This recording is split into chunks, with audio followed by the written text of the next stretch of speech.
Welcome, wrestling fans, to the Pro Wrestle Machine. Whether you're tuning in from the Great American Bash or halfway around the world, we've got a jam-packed episode for you. Get ready to dive into wrestling's rich history, packed with insights, opinions, and a few surprises. And remember, you can skip to your favorite moments with our chapter markers. Let's jump right into it.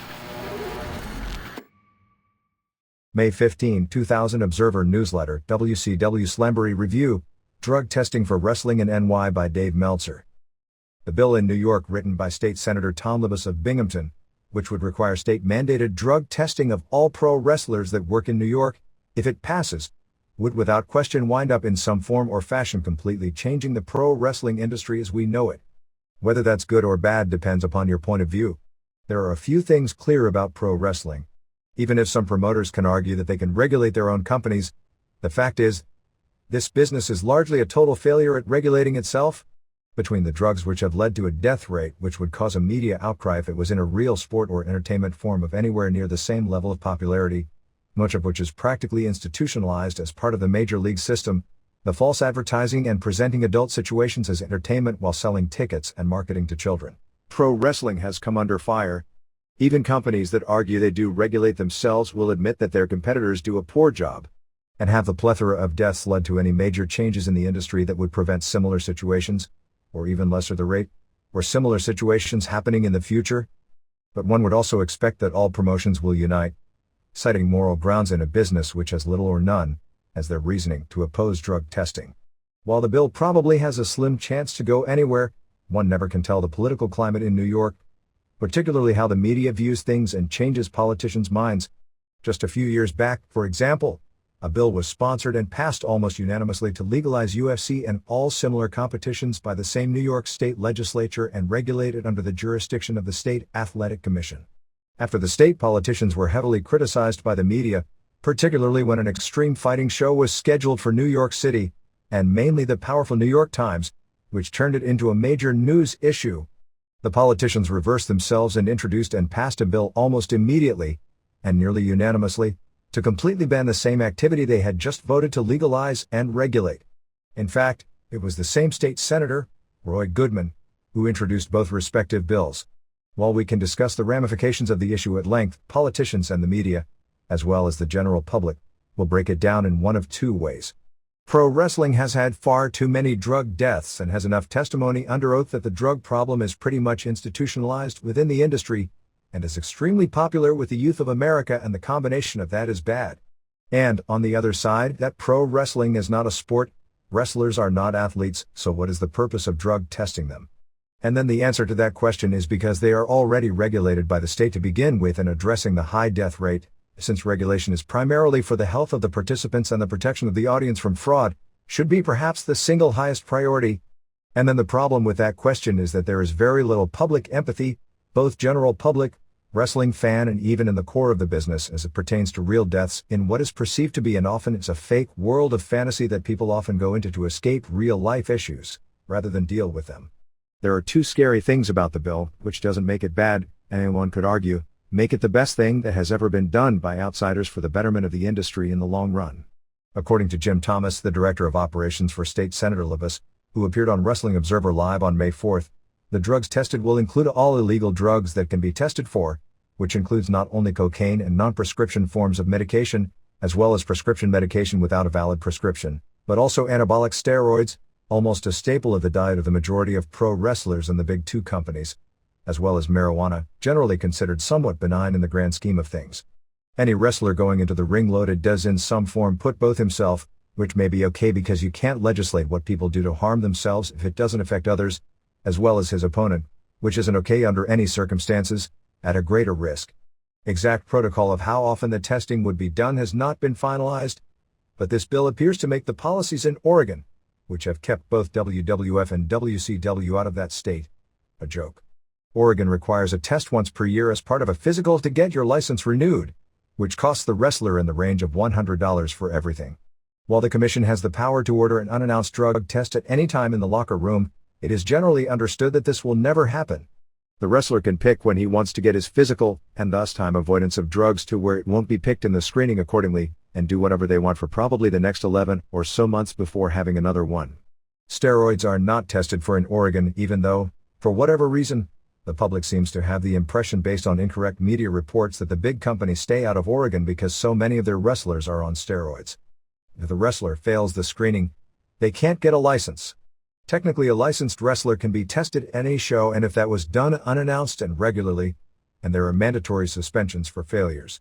The former commissioner, Bruce Anderson, did on occasion test wrestlers unannounced, and wrestlers did fail and were suspended. Because of that, the drug policy could and probably has in the past had teeth in it. For all the rhetoric and publicity regarding it, it in reality truly doesn't have much right now, which also tells how insecure the major companies really are about their talents' recreational habits when they avoid the state for what amounts to a policy that is really not a drug test but an IQ test. At this point, there is a bill in print, and they are looking to have an assembly sponsor. This is a very complicated issue with ramifications that would in some form or fashion, if passed, completely change pro wrestling as we now know it, or it could possibly pass, and if it's not adhered to strictly, become basically a joke not worthy of anyone's time. According to Thomas, after passage, the bill would give the profession 6 months grace period before testing would begin. We have a precedent on this very subject. In July of 1991, the World Wrestling Federation announced it would be testing its wrestlers for steroids. It gave them until November for the first test. Even with more than 5 months warning, half the wrestlers failed, and the test was ruled to obtain levels of steroids so wrestlers could start weaning themselves off, or basically, a freebie. Although it is rare, there are steroids that have been picked up 9 months after usage has stopped in tests. The half-life in the system of most drugs is less than 1 month, and Olympic athletes who are regularly tested to find out how their systems handle drugs have been able to take certain steroids that have broken down quickly in the system, often within a week of competition, and still come out as negative. Thomas said there would be no freebies for this regulation. If there isn't going to be testing, that's fine. If there is, it has to be monitored. By March of 1992, WWF officials recognized that guys who look like Sid Vicious were having guys who look like Harvey Whippleman pee in their cups, and started having all tests monitored. Yes, it's terribly demeaning. Unfortunately, if there is going to be testing, the nature of the world demands without the specimens being monitored, cheating will be rampant. The tests can't be announced, because then they become an IQ test. And no matter what you do, people are going to beat the system. They do it in football and they do it in the Olympics. My feeling at this point is that in the real world, that's not good or bad, it's just reality. Testing will not ever prove wrestling is cleaned up, and wrestling, like track and football, will never fully be cleaned up. Maybe to some that is an ultimate goal. But in the world we live in, it isn't a realistic goal. Both sides of the issue will get mad at this, but as reality, I think it's unavoidable that there will be drugs, whether they be painkillers or steroids or recreational drugs, used by wrestlers. Part is because that is part of society. Part is because of the social situations the lives of wrestlers become. Part is because of the physical and cosmetic demands the profession places on wrestlers. Doctors will disagree, but perhaps a moderate use may under any circumstances have to be accepted, and whatever dangers large or small come from them have to be accepted at this point as part of working in the profession. Many can take low levels of testosterone and fall under the 6-to-1 ratio that is considered a positive, and there is no way to test for HGH, or even GHB, forms of which have even been sold over the counter, which some feel are the most potentially dangerous drugs used by wrestlers now and may have been responsible for one of the wrestling deaths, but since it doesn't show up in an autopsy drug screening, the death was attributed to an overdose of a different drug. Until they have testing for such drugs, the business won't be clean. But with high stakes and with testing, we still don't see anyone in the Olympics that look like the late Jeep Swenson, or for that matter too many, if any, 40-year-olds in the NFL that look like the late Rick Rude or the late Larry Cameron. The 1 year in the Mr. Olympia contest when everyone was drug tested, yes, clearly people were using something, and there were several positives even with the warning a year in advance, and were hardly drug-free, and just as clearly, everyone was a lot smaller, less freaky looking, and likely a whole lot healthier. Which should be the goal. And like in wrestling, with the freakish look gone, promoters feared it would diminish the box office because the drug-tested shows had less freakish physiques. They rationalized, I guess like in wrestling, that the participants willingly have no compunction about doing it, so the added box office is worth the health of the participants since they have no qualms about it. They've never tested pro bodybuilders for steroids since, and many have died since. The ones who have dropped dead in competition are usually not from steroids, but from dehydration from overdosing on diuretics, which are now tested for at the major pro shows, just as the recent deaths in wrestling are not directly from steroids, but from different forms of downers, But pro wrestling doesn't even seriously monitor usage of those drugs other than when guys are so far gone they become an embarrassment. They are on occasion strongly encouraged to go into rehab, which some do and some don't, and the ones that don't do on occasion lose their jobs over it. But you have to be pretty far gone, and not a major star in most cases, for it to get to that point. That fatal, truly dangerous level of physique-enhancing chemicals, if the tests cause people who are naturally 230, that juice their way up to 290 to take low levels and instead be at 245, well, for the health of the individual, it is not cleaning up, but it is a positive step probably for everyone concerned. What makes this law absolutely scary to everyone involved in this industry are two things and more than just steroids being on the list. The first is that the suspensions mandated by law are strong.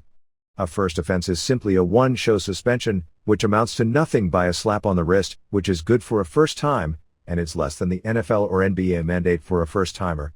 But the second positive is a 1-year suspension and a $25,000 fine to the promotion. Since the tests would be done under the auspices of the State Athletic Commission, and the general rule is for all commissions to honor suspensions, a second offense would put a performer on ice for 1 year in about 20 states, making them pretty much unusable by the major touring companies. I'm not sure that penalty potentially for 2 positives for marijuana isn't draconian, but that's how it's been written. In states that license performers in wrestling, whether they be participants in the ring or managers, or referees, they all have to be licensed. A third suspension requires a lifetime ban and a $100,000 fine to the promotion. Unlike drug testing in most major sports, and boxing already has similar guidelines in New York and many other states, so wrestling isn't singled out, but in New York it would simply be grouped in with boxing. This will be done by an outside agency. I would think one would be very foolish to believe that major sports are greatly different than pro wrestling companies as to how honest the testing procedures and results being enforced are, particularly with the major marketable stars, which only shows they are in the entertainment business as well. As an example, and this is just a question looking for an honest answer, how many times do you figure Scott Hall tested positive when he was in the WWF? And the only time he was suspended happened to be, what a coincidence, the day he gave notice he was going to WCW. Maybe the answer is only one, and it's one of those great coincidences that do happen in life, although his wife claimed the number was greater than 10. Do you really think if a main eventer at WrestleMania, in a company-imposed test, tests positive for steroids and they are a week away from the show, and nowadays in wrestling, we are never more than 6 days from the next Monday, that they are going to be suspended? The fine is hefty, but affordable by WWF and WCW if problems are rare, but the loss of talent, as well as dollars, would add swiftly if the companies aren't clean. They aren't affordable for anyone else. Clearly there are things that need to be worked out, otherwise independents are going to be at great risk in promoting shows, and as this is structured, held at risk for things they really shouldn't be held at risk for. Unlike the wrestlers for the national companies that work almost exclusively for those companies and are their full-time employers, independent wrestlers generally have regular jobs, except for the big names, who work for people a day here and there is little economic gain for independent wrestlers to use steroids except in their quest to get jobs with the big companies. It is ridiculous for independents to have to pay a fine for a wrestler they may use once or twice a year, and would make it almost cost prohibitive to risk booking someone after they already have their first strike. There is also the question as to who is paying for the testing, as once you add steroids to the list of drugs being tested can exceed $150 per test, which is a drop in the bucket for a major promotion, but not for an indie running on a shoestring budget. Originally the bill wanted the promotions to pay for the testing, as they do in boxing, but on an independent level. This is a tax they couldn't afford. As scary as the penalties for the suspensions are and that they are going to be recognized in many states, is that this is all taking place in New York. Pro wrestling can pull out of Oregon and nobody outside of the state really knows or cares. They may have even been able to pull out of Florida, as both WWF and WCW threatened when a similar bill went before the state legislature in 1993, which the promotions were able to pay a well-regarded lobbyist to kill, which is the most likely end result for this one as well. The ramifications of pulling out of New York if this bill gets passed are nothing short of incredible, which is why if the bill does pass, it will lead to the biggest changes of anything possible within this industry. If the WWF pulls out of New York, it leaves the state wide open for a company that wants to run a clean ship to have a monopoly in the state that grosses more money by far for wrestling than any other. They leave behind their exclusive to run Madison Square Garden. They leave behind tens of millions of dollars in revenue annually. And they walk into media coverage the likes of which this industry has only seen once, in the aftermath of the death of Owen Hart. If WWF or WCW stop running in New York, because it's New York, Their absence won't be overlooked by the media and the companies will be painted hard with the brush of being companies filled with druggies. The reaction of the fans will be just as strong, and unfortunately, depending upon the reaction of the fans, may hurt the reputation of wrestling and its fans with the general public if it goes the way many would predict. How this will affect sponsors and television stations is unknown, but it won't be pleasant for any of them. It all depends upon how the media plays the story, but the repercussions are potentially the biggest of anything that has hit this industry. And even if both companies are run by people who are willing to take the hit, there are other factors to look at. The WWF is now on the stock market, and a heavy media blitz on this subject if they were to pull out of New York would kill the stock, and put even more media focus on the lack of drug testing in the XFL. They are also partially owned by NBC, and by this time will likely be partially owned by CBS, or if not, perhaps USA Network. None of those networks will want any part of such a scandal, even if Vince McMahon himself will want to play chicken, figuring if he rides it out it'll go away and his wrestling fan public won't care.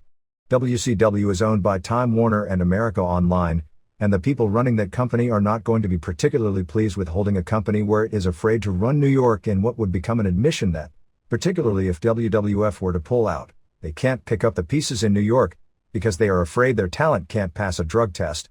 It is that pressure that will make the pullouts, that will be threatened for sure, be next to impossible to actually follow through with. If they can't pull out, they will be forced to take every precaution to internally clean up to make sure they have enough players on the roster to field a team, not to push people too hard they are scared might be on the suspended list, so to speak, for the rest of the season. WWF officials as well as officials of the local USWF are scheduled to meet this week or next with representatives of Libas office to offer input at this stage of the game. WCW and ECW at this point have ignored the issue. What will be hotly debated, and which is probably an issue that isn't even germane to this argument, is whether pro wrestling is a sport. It's the argument opponents of the bill will use as their primary piece of evidence, and that when the bill was announced, Vince McMahon used as his only defense. It is athletic entertainment and it is not traditional competitive sport. It is not like a play or an action movie either. Performers in plays and movies aren't required to compete at a high level athletically and take inhuman amounts of physical punishment as part of their job description. It is a television show that uses athletes, in most cases, as entertainers to perform a simulated sports entertainment stunt show and tours nationwide.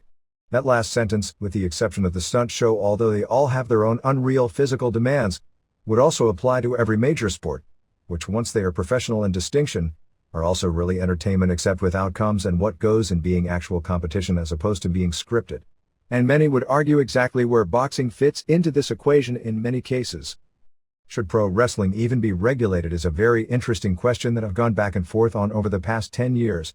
If pro wrestling were to regulate itself, and there were not aspects of promoters conning the public as it pertains to false advertising, and real care was put into safety standards for the competitors, I'd argue against regulation because it wouldn't be needed. I'd say the same for boxing, which, as the example shown in the career of former pro wrestler Jeff Warner shows, desperately needs even more regulation than it already has.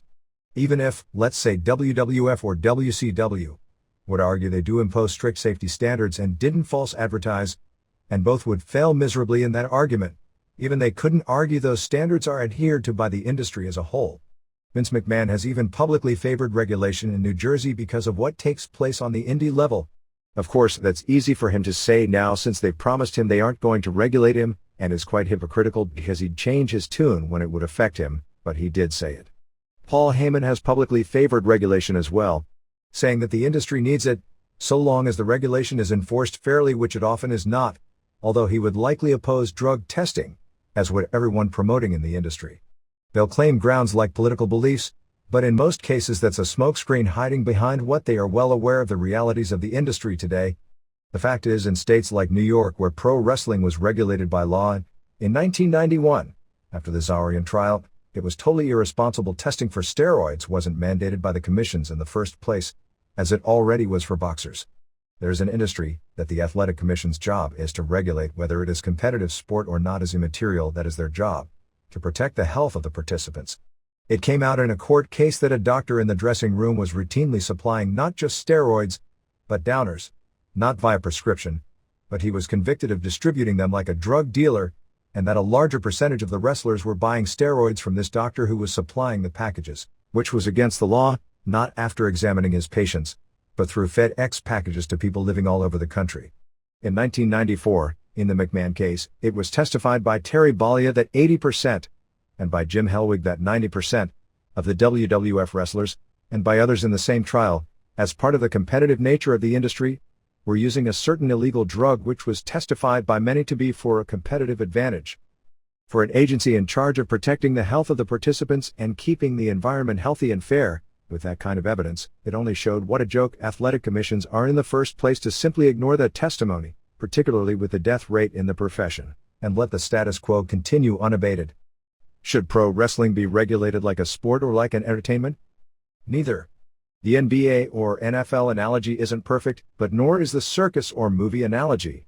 It should be regulated as to its uniqueness, focusing on the abuses within its world and problems that occur within pro wrestling, not regulated like boxing or like baseball.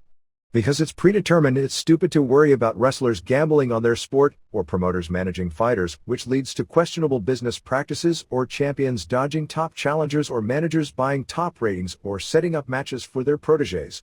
The uniqueness about pro wrestling is that drug deaths are too frequent and steroid use is close to if not institutionalized because performers are judged on their physiques. The business is every bit as competitive as any sport and both fans and promoters judge appearance harshly.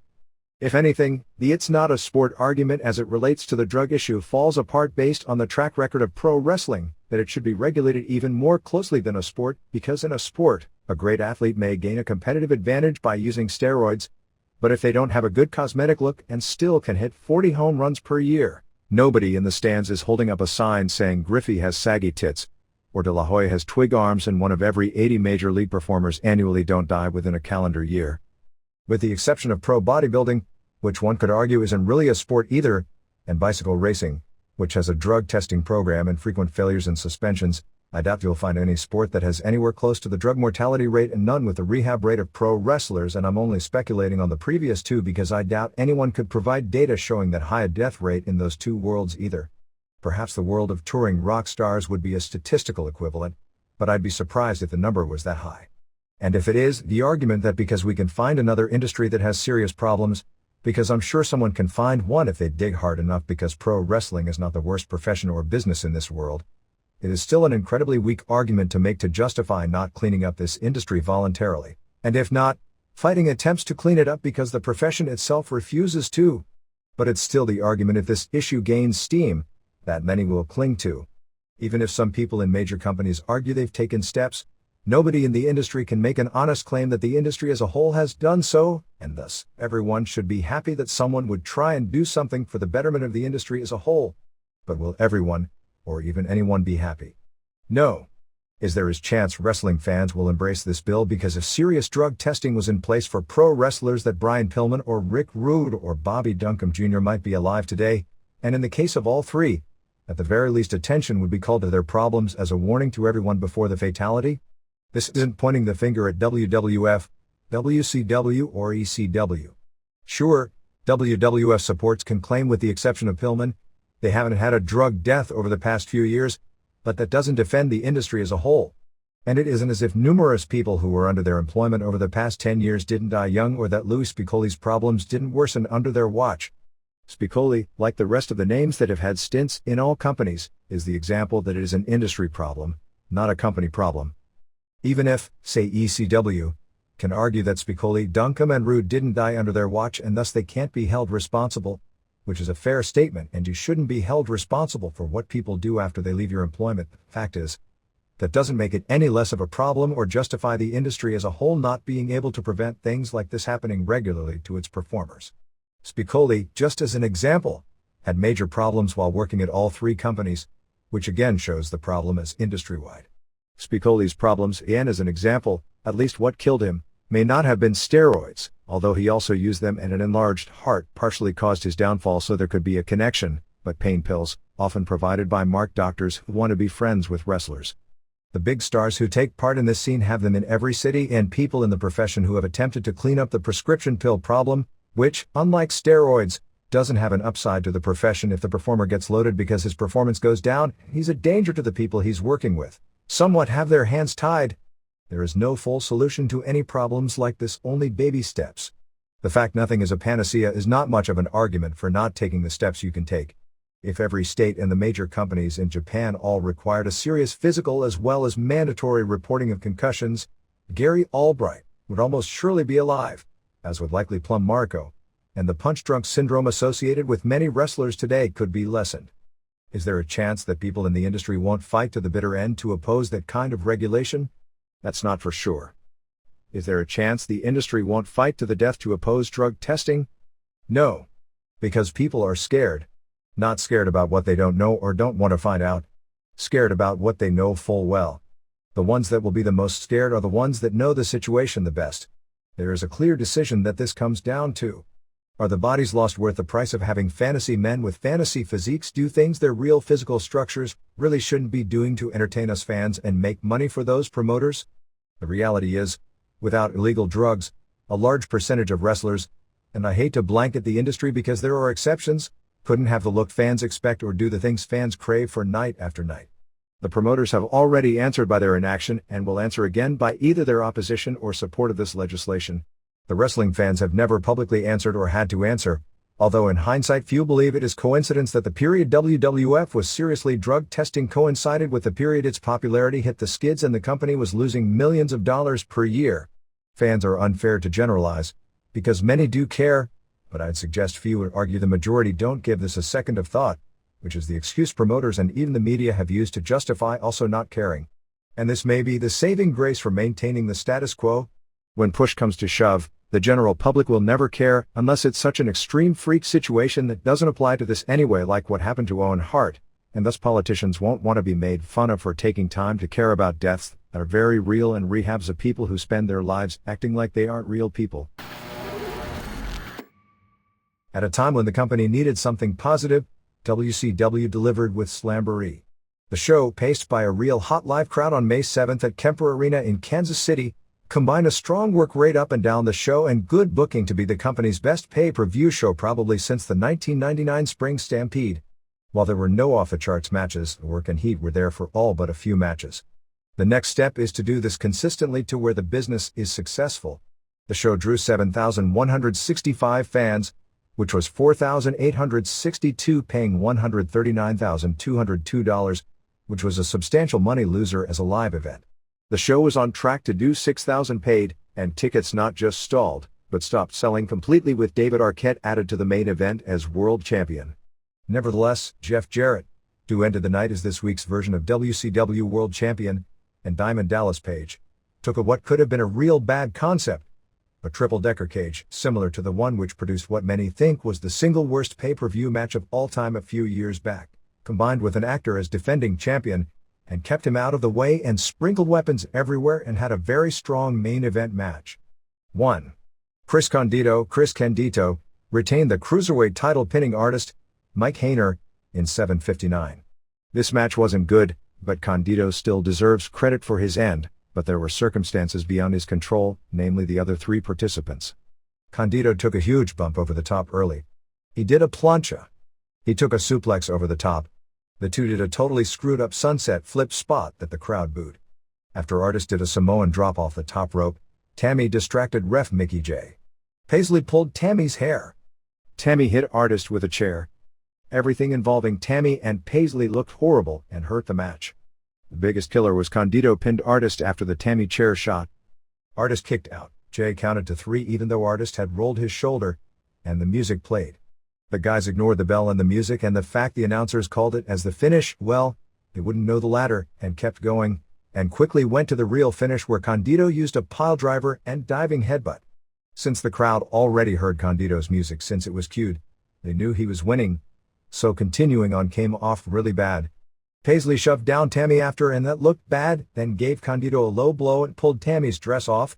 Tammy was wearing more clothing than any woman in pro wrestling history that had her dress torn off. 2 stars. 2. Terry Funk won a handicap match for the hardcore title over Norman Smiley and Ralphus in 10:03. Most of the match was backstage with Funk and Smiley throwing things at each other and Ralphus, dressed in a catcher's outfit with a catcher's mask, just standing there.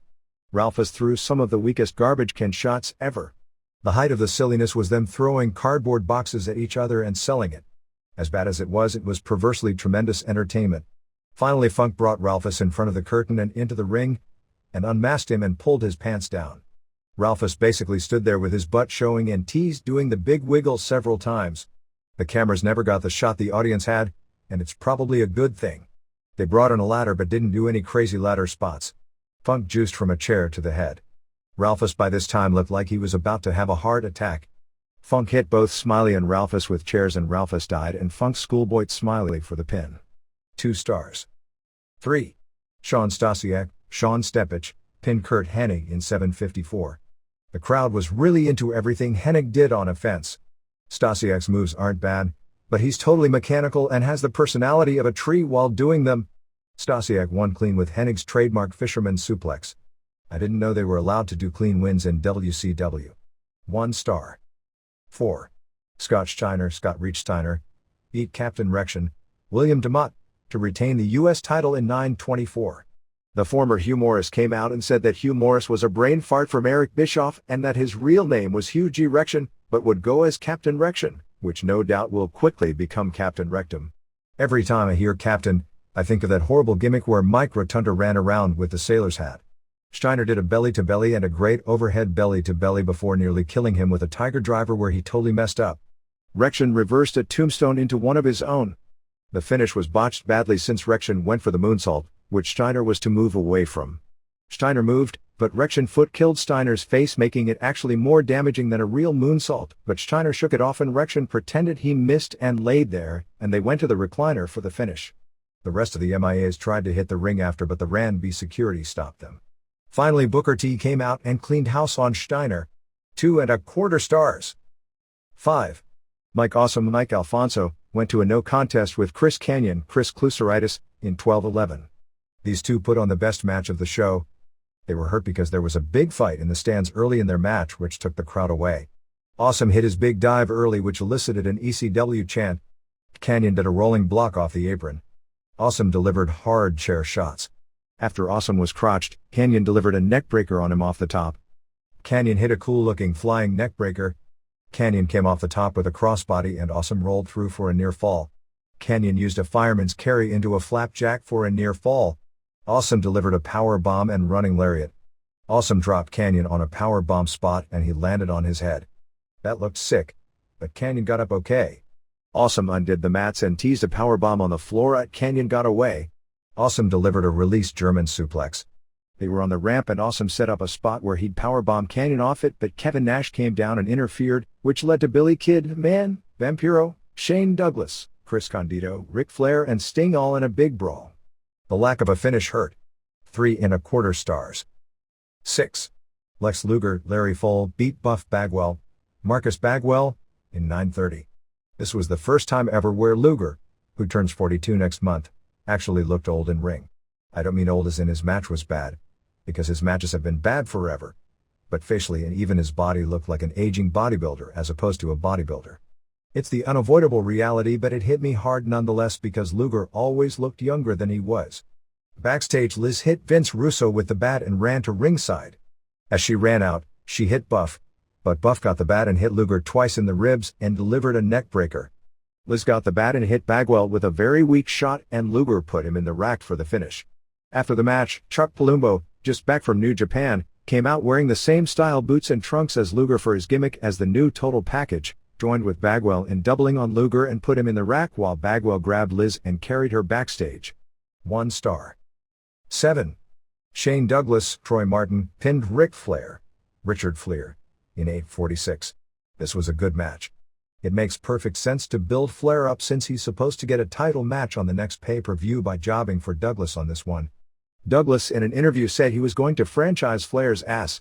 It sounded like he was going to start a chain of restaurants called Ric Flair's ass. Okay, Flair shouldn't wrestle with his shirt off, but he looks ridiculous in the dress pants and shirt.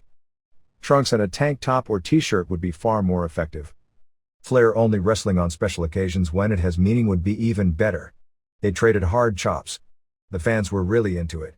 It was probably the best Douglas has looked in years. They traded figure 4 spots.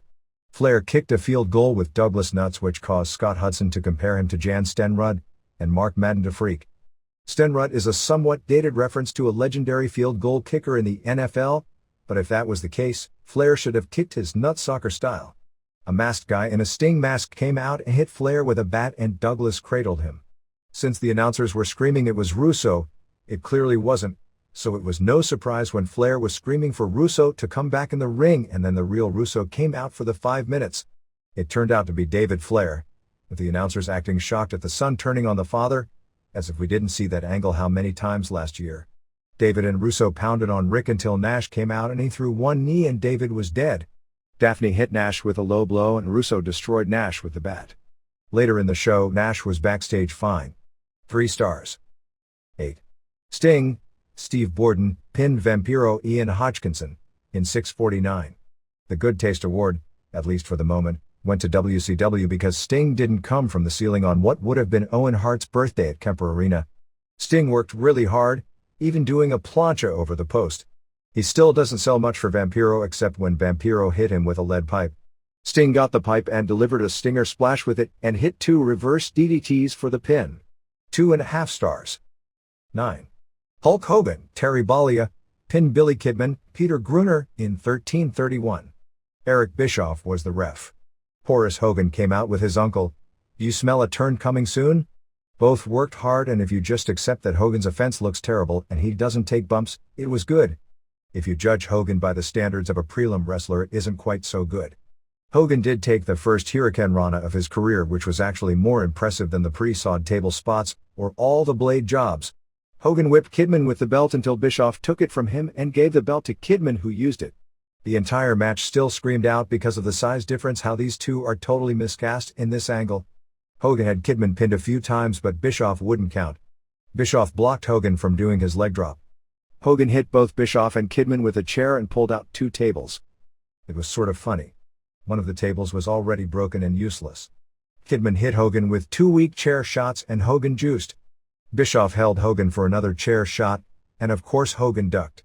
Hogan power-bombed Bischoff through the table that was functioning. A table seemed to magically appear at ringside and Hogan had a hell of a time getting it under the ropes. Kidman gave him a low blow and put Hogan on the table, but Hogan moved and Kidman splashed through the table.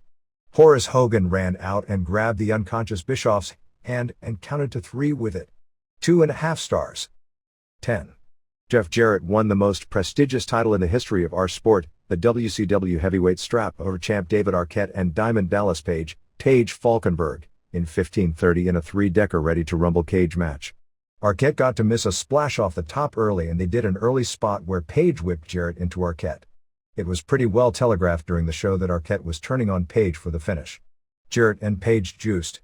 When they got to the second cage, there were a ton of weapons, which was really smart because it saved it from behind like the last triple-decker cage where you couldn't bump in the second cage. Arquette was selling that collision for a long time, keeping him out of everyone's way. They gimmicked one of the sides of the cage so they both went through, teasing someone falling off the cage and dying. Page actually got a table to stand up in the second cage, which wasn't easy since it was a mesh ground, and slammed Jarrett through it. Page juiced. Arquette then climbed all the way to the top and laid there on his stomach, like he was scared to death being so high. Mike Awesome showed up in the middle cage to take a diamond cutter from Page. Arquette never grabbed the belt when he could. They got to the third cage, which had a bunch of guitars. Arquette had a guitar on top for protection while Page and Jarrett missed guitar shots on each other. Both were climbing to the top while Arquette stood with a guitar, and they teased he was going to hit Jarrett, but of course instead hit Page and Jarrett got the belt. In other words, the exact same finish from the last pay-per-view, with Kimberly in the Arquette role, with the same 2 participants and worse yet, the exact same finish as WrestleMania.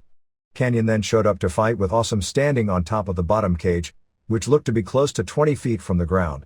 Awesome threw Kanyon off the top of the cage onto the ramp, which was heavily gimmicked so he wasn't hurt seriously taking the stuntman bump. They stacked cardboard underneath the ramp to soften the blow underneath the spot he was supposed to hit, which he had marked. Of course, from that height any major flaws in the execution or even landing in a bad position wouldn't have been pretty, but he did practice it 3 times the day before without a hitch. Page and Jarrett were doing a run-through the day before and Page took a really bad bump, which is why he was taped up, and they had to fly in his doctor to work on his shoulder and back for him to just be able to work this match. After the show went off the air, Kanyon was selling it huge with EMTs, etc. They didn't practice due to the ramp how long it took to make it look like he was hurt and then to carry him out, and live, since it took so long, left a lot of people with a bad feeling. The reaction to this was interesting. Most fans watching on TV loved it, or at least popped for the bump. Every email we received, with maybe one exception and maybe not even that, of people there live mentioned it negatively because it was Kemper Arena and they were the same fans who saw Owen Hart die from falling from the ceiling and felt this was too similar, and with them selling it like he was maimed, far too much of an exploitation of the tragedy. Actually, at the time I thought they were copying Mick Foley, and that because of the big bump at the Ready to Rumble movie finish, and to distract from the fact they were doing the same main event finish on 2 straight shows, figured somebody had to take a big bump. The Owen Hart thing had been discussed, at least a little in reference to this, which sort of made it sad. I didn't have a problem as much with the paralysis claim on television the next day, even with the obvious comparison to Darren Drozdov. Well, they could have sold it in a different way, because the hospital angle with DDP getting beaten up was so Three Stooges like that it isn't like anyone could possibly take it seriously. 3.25 stars.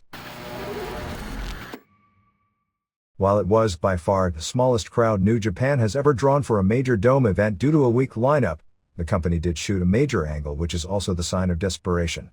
The biggest news coming out of the May 5th Fukuoka Dome show, called Wrestling Dontaku, besides the audience announced as 35,000 but live estimates were closer to 25,000 to 30,000, was the angle between the 2 biggest stars in the history of the company, Antonio Inoki and Riki Choshu. Because the lineup was so weak, there was some concern that they may actually draw less than 20,000 people in the building that holds 68,000 for wrestling, but they had good weather and a healthy walk-up. New Japan had never drawn less than 35,000 fans in 11 years of running regular events at major dome stadiums in Japan, with previous shows in the same building drawing 55,000 in 1993, Inoki and Tatsumi Fujinami vs. Choshu and Genichiro Tenryu, 53,500 in 1994, Inoki vs. Great Muta, 48,000 in 1995, Keiji Muto vs. Shinya Hashimoto, and 48,000 in 1997, Muto and Masahiro Chono vs. Fujinami and Tenryu. Its previous dome stadium low was 35,000 for the August 8, 1998 Osaka Dome show, headlined by Fujinami vs. Chono, a rematch of which took place on this show. The weak advance was because, besides a totally uneventful lineup, it wasn't until a few days before the show that it was actually made clear that Naoya Ogawa, the biggest draw on the show, would appear. Hashimoto did not even appear at the show. The angle took place during the announced main event for the show, Yuji Nagata and Manabu Nakanishi defending the IWGP Tag Team titles against Naoya Ogawa and Kazunari Murakami. Ogawa and Murakami came out with a man, who was obviously Inoki, wearing a white mask with an X on it and a judo gi. The crowd was chanting Inoki at him. At the finish of the match, Inoki interfered, putting Nakanishi out with a choke sleeper from the apron after pulling him out when Nakanishi had Ogawa in an armbar. While this was going on, Nagata actually pinned Murakami to retain the belts. After the match there was a big brawl between New Japan wrestlers and the UFO contingent, which led to Choshu attacking both Inoki and Ogawa. Choshu, the second biggest star in the history of the New Japan Company, now 48, retired on January 4, 1998. At the time he vowed he would only come back if the company was in bad financial condition, had teased a comeback for months against Atsushi Onita. The angle had been built up, but never followed up on. This angle seems to be the answer. The New Japan erased the possibility of using Onita, because they figured an angle with Inoki, now 57, who retired to incredible fanfare after a many-year-long retirement tour, on April 4, 1998, would be a much bigger deal. The angle drew tremendous heat, and despite the small crowd by New Japan Dome standards and generally so-so matches, was good enough to where many people still considered it as a successful event. This would be the first time Inoki has played pure heel in Japan in his career that spans almost 40 years. It is expected something will come of this at New Japan's next Dome event, which, while not publicly announced, looks to be on September 30th at the Osaka Dome. Judging from post-match comments this week, they may be building toward Inoki vs. Choshu and Ogawa vs. Nagata, as Ogawa challenged Choshu to a singles match, but Nagata said he shouldn't be challenging a retired wrestler. At this point, it's the Dome events that carry the company. The company financially needs roughly 3 successful Dome shows to break even on the year. The January 4th traditional show was a success. The second event, on April 7th, was not a box office success even though the ratings were through the roof. This show was a box office failure. It right now appears that Japan is a good 3 years away from pay-per-view being available in enough homes and a part of the culture to where it'll be a significant revenue source for the major companies, and then the Japanese wrestling economy will probably change significantly. Right now, New Japan's main revenue sources are still its live gates and its merchandising. Before the show started, they had a ceremony with Junji Hirata holding a photo of the late Masakazu Fukuda, and they did a 10-bell salute. 1. Kenzo Suzuki won the 2000 Young Lions tournament, pinning Shinya Makabe in 15:08 with a back suplex and a brainbuster. Suzuki is really green and didn't look good. Suzuki acknowledged the photo of Fukuda, who was originally scheduled to either win or place second in the tournament, most likely win, after winning the match. 2. Tadao Yasuda and Junji Hirata and Shiro Koshinaka won a New Japan vs. Team 2000 match over Michiyoshi Ohara and Tatsutoshi Goto and Hiro Saito in 10:19 when Koshinaka pinned Saito after a butt bump and a powerbomb. Match was described as better than average. 3. In the best pure wrestling match on the show, Tatsuhito Takaiwa and Shinjiro Otani and Kendo Kashin, Tokumitsu Ishizawa, and Koji Kanemoto beat Jushin Liger, Keiichi Yamada, and Minoru Tanaka and Shima, Nobuhiko Oshima, and Sumo Dandy Fuji in 14:26 when Otani pinned Fuji after a springboard dropkick. Shima and Fuji made a strong New Japan debut. The gimmick was that Kashin never wanted to team with the other three, but he worked hot spots with Shima. 4. Hiroyoshi Tenzan, Kim Kill-choi, pinned Takashi Iizuka, Takayuki Iizuka, in 13:36 with a moonsault and diving headbutt in a match described as disappointing. 5. In a big upset, Yutaka Yoshi pinned Satoshi Kojima in 16:08 of what was described as technically a good match but not that exciting. Yoshi mainly does power moves, winning with a full Nelson suplex. Inoki at this point came out with Kazuyuki Fujita, on crutches. Fans popped big for Fujita as they talked about how he represented New Japan and beat undefeated shoot fighter Mark Kerr 4 days earlier at the Tokyo Dome. 6. Masahiro Chono pinned Tatsumi Fujinami in 6:30 after a Yakuza kick after a member of Team 2000 hit Fujinami with a chair. Match was described as so-so with a poor finish. 7. Nagata and Nakanishi retained the IWGP Tag titles, beating Ogawa and Murakami in 9:26. Ogawa had his shoulder taped to sell his injury in the Hashimoto match. Nagata and Nakanishi attacked his shoulder early, and he sold it and never tagged in. Murakami got pounded on for several minutes before Ogawa tagged in with punches and judo throws to lead to the finish. This was said to be the most exciting match on the show. 8. Kensuke Sasaki, wrestling in his old Power Warrior face paint and outfit like a member of the Road Warriors, retained the IWGP Heavyweight title, beating Great Muta, Keiji Muto, in 12:44. This was said to be a sad main event because it was clear Muto's knees were bothering him, and even with the time off, he didn't look good. Akira Hokuto, Sasaki's wife, was in his corner, and also painted her face. Muta came out on crutches, but then attacked Sasaki with the crutches and even attacked Hokuto with them. Hokuto came back and went for a Death Valley bomb on Muta, who blew green mist in her face. Muta did use a moonsault. The finish saw power blow green mist in Muta's eyes and pin him after a lariat. After the match, Hokuto delivered a high missile dropkick on Muta, a photo that made a lot of newspapers. The World Wrestling Federation ran a United Kingdom-only pay-per-view event on May 6 before 17,000 paying $684,264 US at Earl's Court in London, which from all accounts was a strong overall show. The negatives were that the crowd has become more Americanized.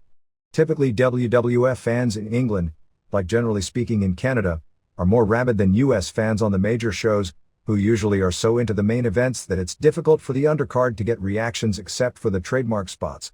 While everyone got a huge reaction for their ring entrance, the reports were the heat for the actual undercard matches was below previous major UK events, even though the work rate was generally speaking better. The show was described as like a good Raw except with longer matches, and an overall thumbs up, but not as good as Backlash. The star ratings are accumulative from many different reports. 1. Too Cool, Brian Lawler and Scott Taylor defeated Dean Malenko, Dean Simon, and Perry Saturn, Perry Sotelo in 7 minutes. They did the storyline where Malenko and Saturn weren't getting along. Grandmaster Sexay pinned Saturn after a leg drop off the top rope, and after the match Malenko and Saturn brawled. 2.25 stars.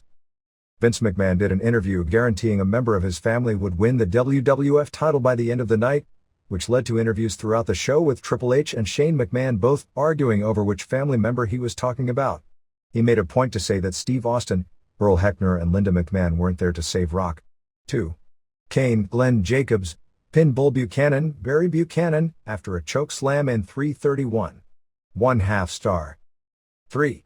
Road Dogg Brian James pinned Bradshaw John Layfield in 5:58 after a lousy-looking pump handle slam.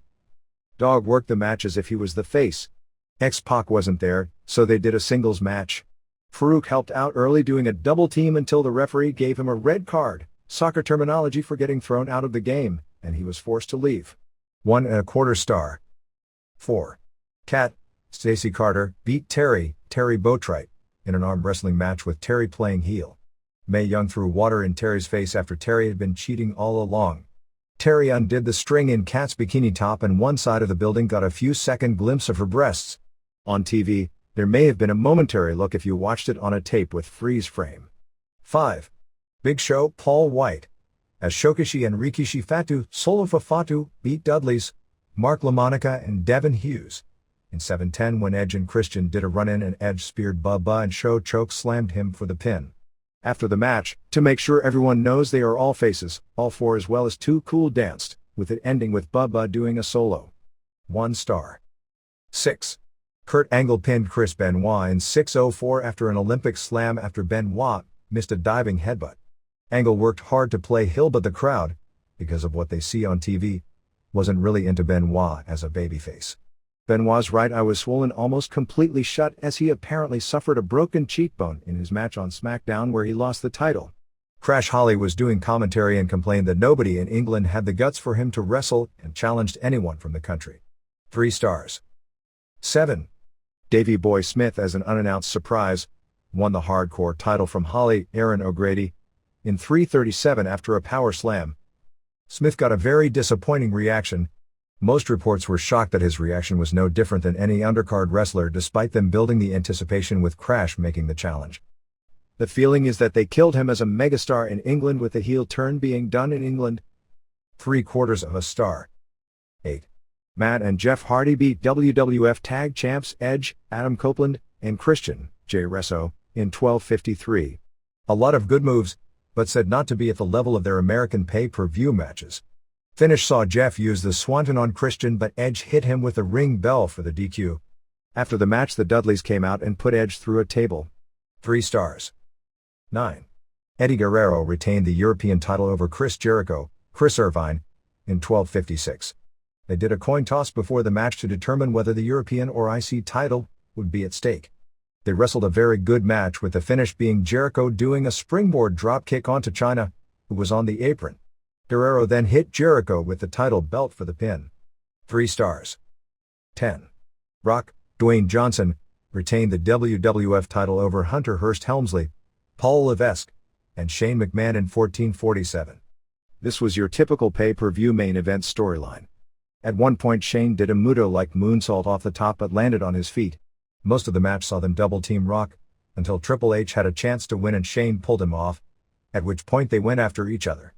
Rock DDT'd both guys but Stephanie distracted the first ref. Soon thereafter was a ref bump.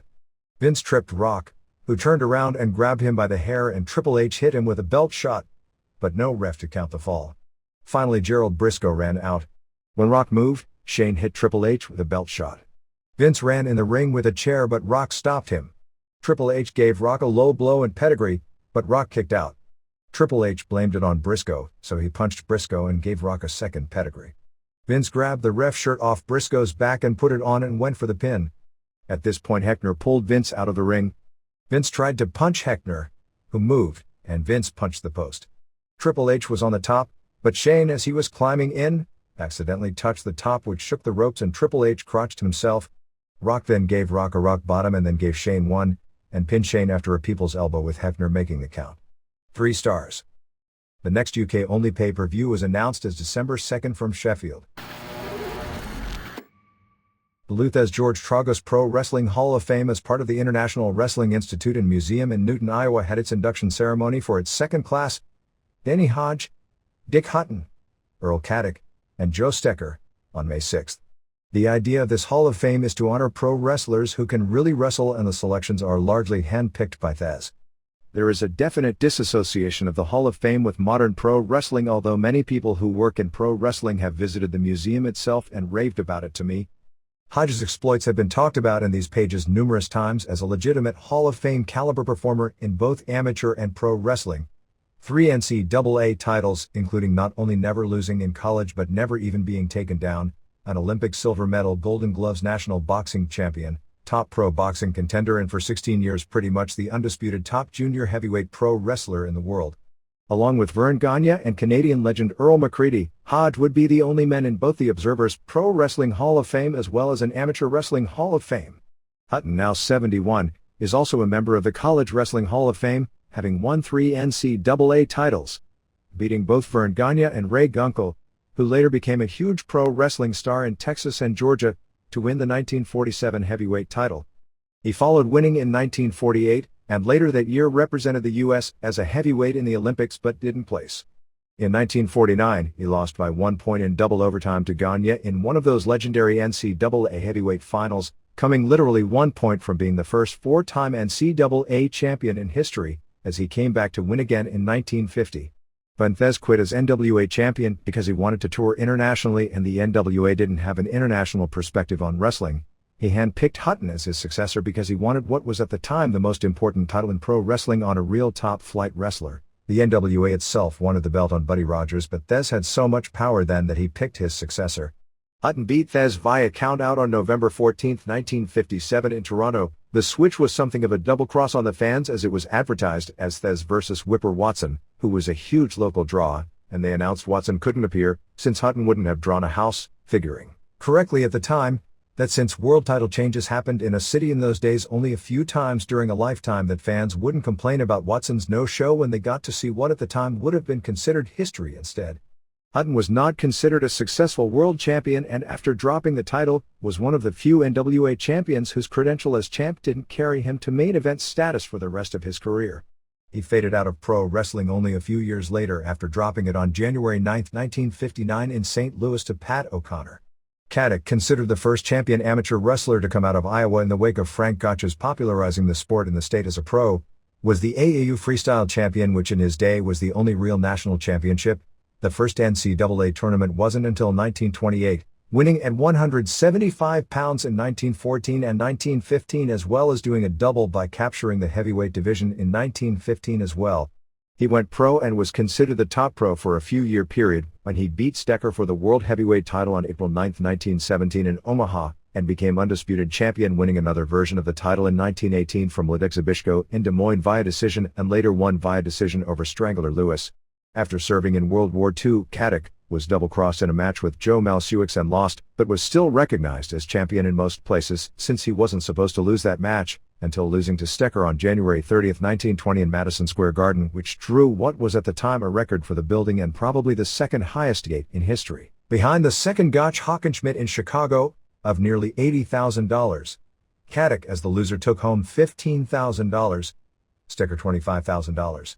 As best we can tell, that MSG record held up amazingly for 50 years, before the June 15, 1970 match with Bruno Sammartino versus Crusher Verdú drew $85,716.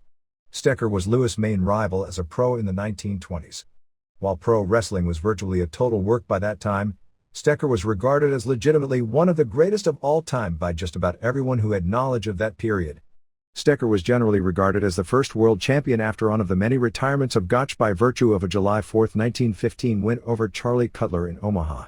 1 year later, before 18,000 in the same city, Stecher and Lewis had what is believed to be a shooting match that lasted more than 5 hours and was absolute torture for the spectators because it consisted of mainly Lewis stalling to burn out Stecher. Stecher and Gotch were scheduled to wrestle in 1916 when Gotch broke his leg in training for his comeback. Stecher lost a match on December 11, 1916 in Springfield, Massachusetts to John Olin when he was unable to continue due to a shoulder injury, but Olin never claimed the title at that time, but later when Lewis beat Olin, Lewis claimed the world title based on beating Olin. After Stecher lost and regained it from Caddick, and then beat Malsiewicz, who had double-crossed Caddick just prior to Stecher's planned win, he dropped it on December 13, 1920 to Lewis in New York. According to Luthez's book Hooker, which appears as accurate a record of that time period as anything out there, that was a legitimate match, which, if true, would have been among the last legitimate world title matches ever wrestled until the current generation. Lewis clearly avoided Stecher because they were in opposite promotional camps after this point, which led to a major game. When Lewis dropped the title to Wayne Munn, a football star who had no wrestling ability, to build him as a gate attraction for Lewis to win it from later. It was actually Stekker's brother Tony, the Minneapolis promoter, who arranged the Mun was double cross, and to fool Lewis and Billy Sandow, the Vince McMahon and Hulk Hogan of their era. They used 48-year-old Stanislaw Zbyszko for the double cross in the ring. Zbyszko then quickly dropped it as planned to Stekker on May 30, 1925 in St. Louis. Since the Zbyszko win over Mun wasn't supposed to happen, Louis people were able to get some state commissions to use the excuse Mun was ill going into the ring with Zbyszko to nullify the result, and Louis quickly beat Mun after Mun's loss to Zbyszko to win a version of the title. But with Stekker holding the version recognized in most places, it was started the breakup of the Goldust Trio that was the first wrestling group that dominated nationally, largely based on Louis' popularity and recognition as world champion. It wasn't until February 20, 1928 in St. Louis, in a match that literally everyone in the wrestling business believed was going to be the real shoot, and people came from all over the country to St. Louis to find out who was the best between the two legends who claimed the world title from opposite factions. Louis won the match in a little more than 2 hours, which wasn't a shoot at all, although they even after the fact still tried to work everyone that it was, to the point many wrestling insiders believed it was. Stekker later suffered severe mental problems and wrestled sparingly after that point. Raw without The Rock and with a lackluster show fell from its near-record levels of the previous few weeks, and Nitro showed a slight improvement on May 8. Raw did a 6.23 rating, 6.00 first hour, 6.43 seconds hour, and a 9.4 share. Nitro did a 2.82, 2.94 first hour, 2.72 seconds hour, and a 4.3 share. Over the head-to-head period, the numbers were 5.86 for Raw and 2.72 for Nitro, so Raw still more than doubled Nitro, although not in every quarter. The total wrestling viewership in the head-to-head 76 minutes was 10 million. It appears Raw was hurt by the McMahons and DX interview segment, which did a huge number, but somewhat dragged until Jericho came out. The matches announced for the show in the segment, Jericho vs. Angle, Briscoe vs. Dudley's, and Patterson vs. Rikishi, were not exactly compelling, and after the segment, Raw lost 822,000 homes, which is a huge drop, with 472,000 homes during the same period switching to Nitro. And the audiences for both shows stayed relatively constant throughout the head-to-head period. It's always difficult to draw ratings when you have a wrestler work a second time, let alone 3 times in one show. Jericho's matches drew a 5.68 against Angle, a 5.81 against Cho, and a 6.28 against Benoit for the final quarter, finishing at 6.9 for the overrun. The Nitro Jarrett vs. Sting main event drew a 2.82 rating, which has to be somewhat disappointing, particularly because they strongly teased Goldberg being there and making an appearance, with both the Goldberg music teased by Abbott and the Goldberg monster truck appearance teasing Goldberg as the driver. It was the same promotional tease WWF did to draw near record numbers with Austin the previous 2 weeks. Over the head-to-head quarters, the numbers were 5.22 for Raw, Edge and Christian vs. Acolytes, to 2.90 Nash/Hogan/Filthy Animals Angle and beginning of DDP vs. Awesome, Raw at 6.74 McMahon's and DX interview with Jericho interrupting, to 2.29 DDP vs. Awesome, Raw at 5.68 Jericho vs. Angle, to 2.90 Chronic vs. Heat vs. Mamalukes vs. Harris Twins and Steiner Abbott Angle, Raw at 5.85 Guerrero vs. Godfather, beginning of TNA and Briscoe vs. Dudley's, to 2.74 Liz vs. Daphne, and Raw at 5.81, end of TNA and Briscoe vs. Dudley's, Jericho vs. Show, to 2.82 Hogan and Nash vs. Animals and Awesome, Sting vs. Jarrett. One point that hasn't been made, that probably should, is just how negative the general public reaction to WCW is emphasized by the ratings over the past year, and that they are a long way from winning the general fan back, even with some recent product improvements, at least over the lame product they had for most of the past 18 months. There were 10 million pro wrestling fans watching on Monday starting at 9 p.m. That means, basically, that 66% of the wrestling fans who were already home on Monday night didn't even bother to turn on their television sets to watch Nitro and waited until 10 p.m. to turn on Raw. Until Nitro gets that figure to at least 50%, which would be a 4.3 rating in the unopposed hour, it shows not only that WCW has such a negative connotation, it isn't even that the majority of fans don't like the product, it's far worse than that. It means the majority of fans are so turned off by the product, that even though they are wrestling fans, they won't even bother to turn, they don't even care enough to watch. Whenever you hear people talking about WCW, and hardcores complain but they're satisfying the marks, who are the majority, or however that terminology is used, until they get that first hour to 4.3, the majority of so-called marks, if that word is even appropriate, don't even care enough to watch the show. Realistically, a 4.3 unopposed rating would be the sign of a product in which half the wrestling audience that's already there in front of the tube even cares enough to watch, and that doesn't mean satisfy, because many people watch and aren't happy with the product. WWF during the unopposed period on May 1st actually drew by the peak period 100% of the total wrestling audience for the Rock vs. Shane match, which is an amazing statistic, meaning not that virtually every wrestling fan in America who watched on Monday liked the show, but they at least cared enough to watch the match. This week WWF was hovering between 73 and 80%, depending on the time frame, of Monday Night Wrestling fans to watch the unopposed portion.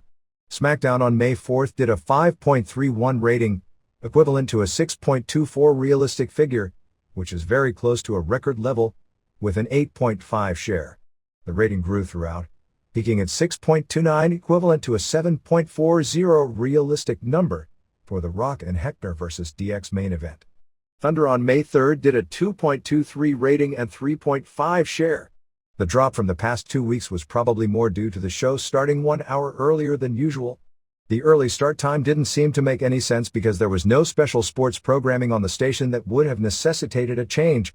The fact that was the prime reason is shown by the first hour doing a horrible 1.66 rating, the second doing a respectable 2.66, so had it started in its normal time slot the show probably would have done in the 2.7 to 2.9 range.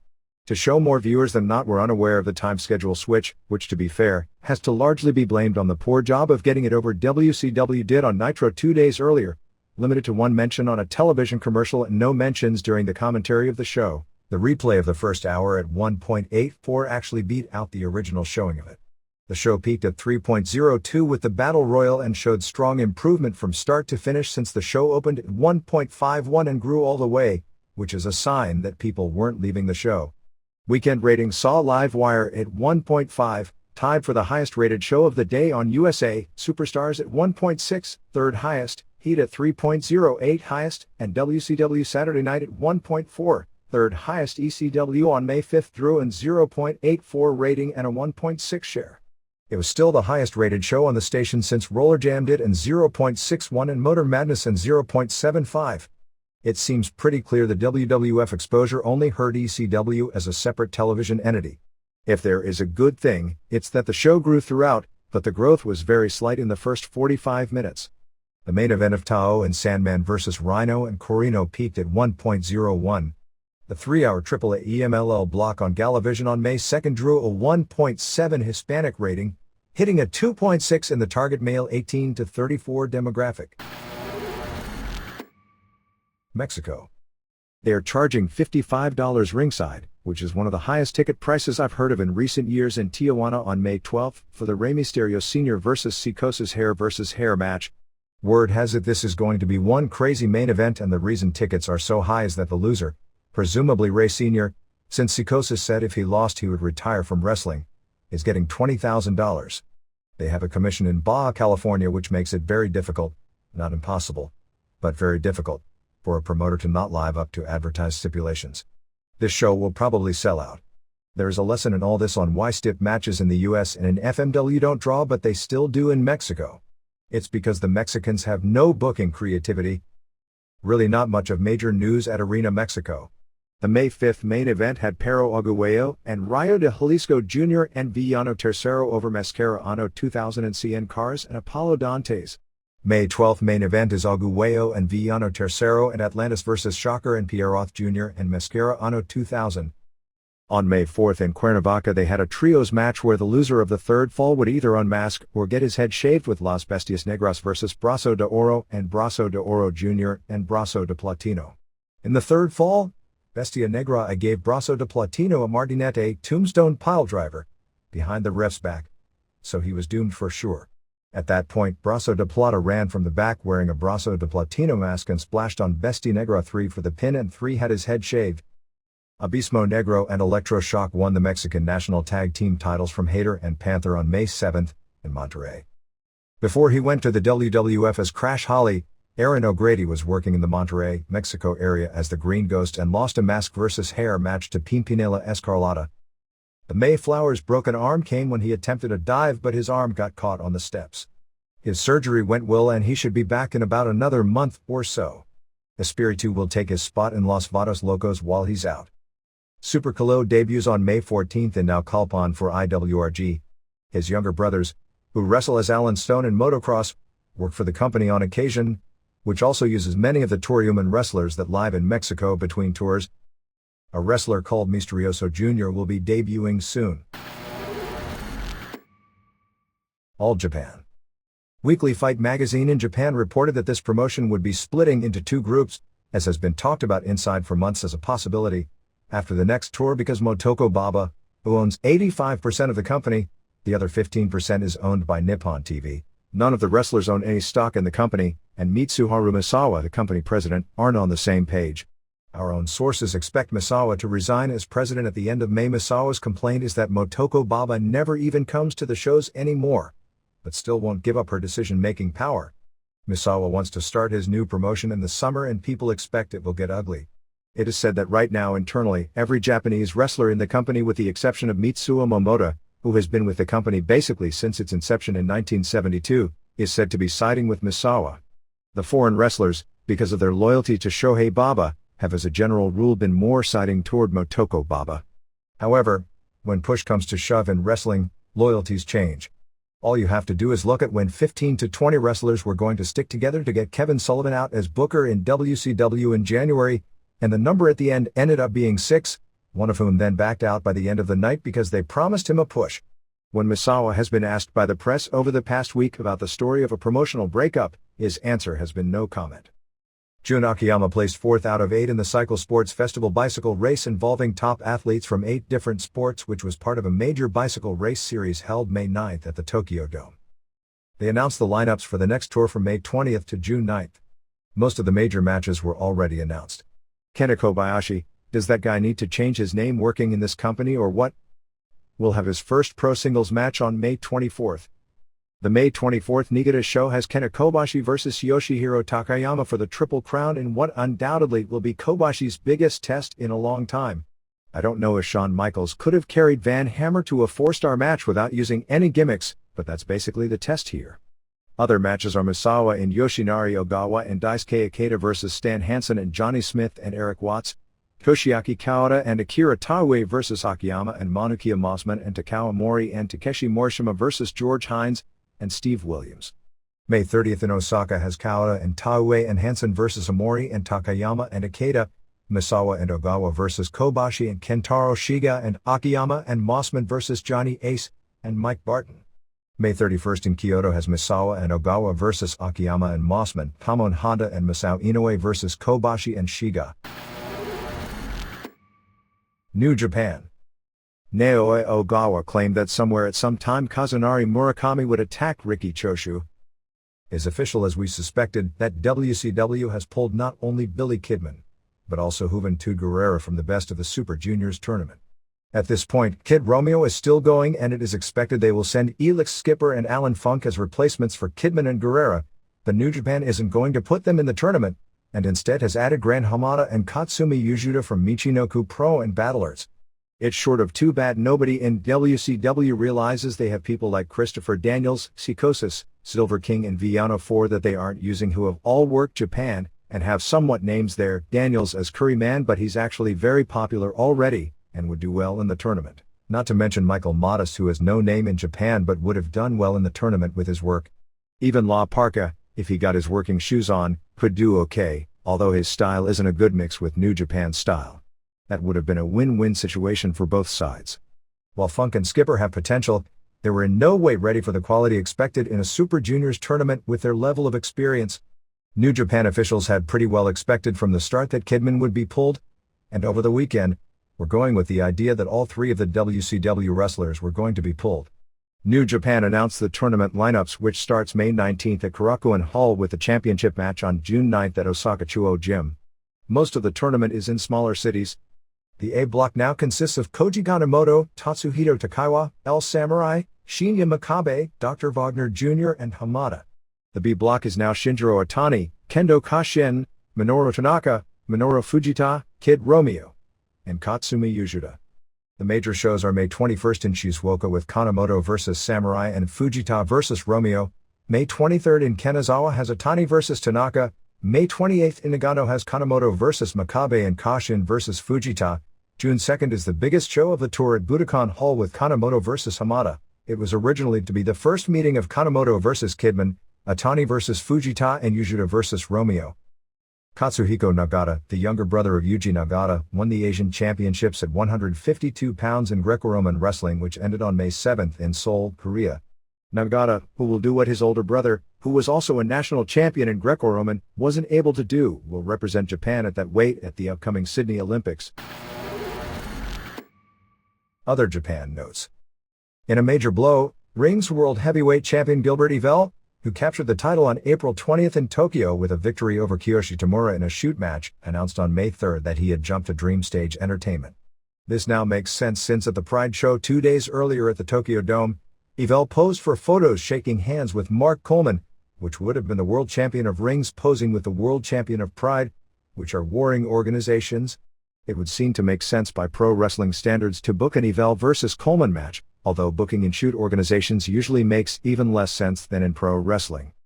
With the merger of DirecTV and Sky Perfect TV in Japan, the two different satellite dish companies which each were presenting exclusive-only pay-per-view events, FMW, which was doing its pay-per-view shows on DirecTV, announced at its May 5th show it had made the deal with Sky Perfect for monthly live pay-per-view events starting with the July 28th Korakuen Hall show, which means there will be a lot of easier access for FMW pay-per-view videotapes.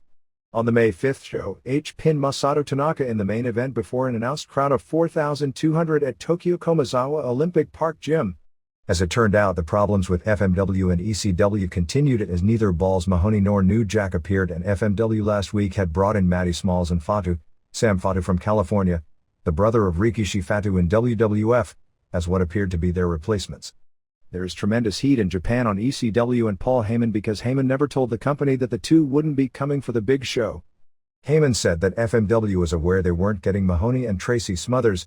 He had already decided against sending New Jack and was going to ask Smothers to go, because FMW owed them money from a recent tour by Mahoney. While XPW claimed Sabu would be defending his XPW title on the show against Mr. Genesu, that was never announced in Japan and the match ended up as a no contest, which there is a good chance meant somebody didn't agree to a finish. Heyman did contact FMW and said he had no problem with FMW using Sabu, but that ECW would not have a cooperation or participation on any show in which XPW is mentioned, and gave the indication they could take legal action against FMW using Sabu, which ECW claims a worldwide exclusive contract with, although Sabu is working some companies, most notably XPW, clearly against the authorization of Heyman. Koto Fuyuki is expected, won the WEW World Heavyweight title from Tetsuhiro Kuroda using a fork, throwing eggs, in a bloody match.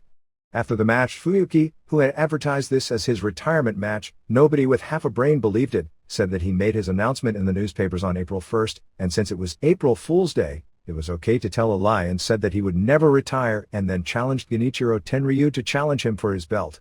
The only other title change on the show saw Kentaro Kanemura regain the hardcore title from Big Japan's Ryuji Yamakawa.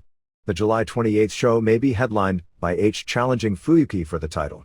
Geto and Jado and Koji Nakagawa had regained the WEW six-man titles from Chocoball Mukai and Kyoko Inoue and Fuyuki on May 3rd in Hakata. Geto and Jado and Nakagawa retained the belts on the May 5th show against Willie Takayama and Willie Williams and Megan Boss.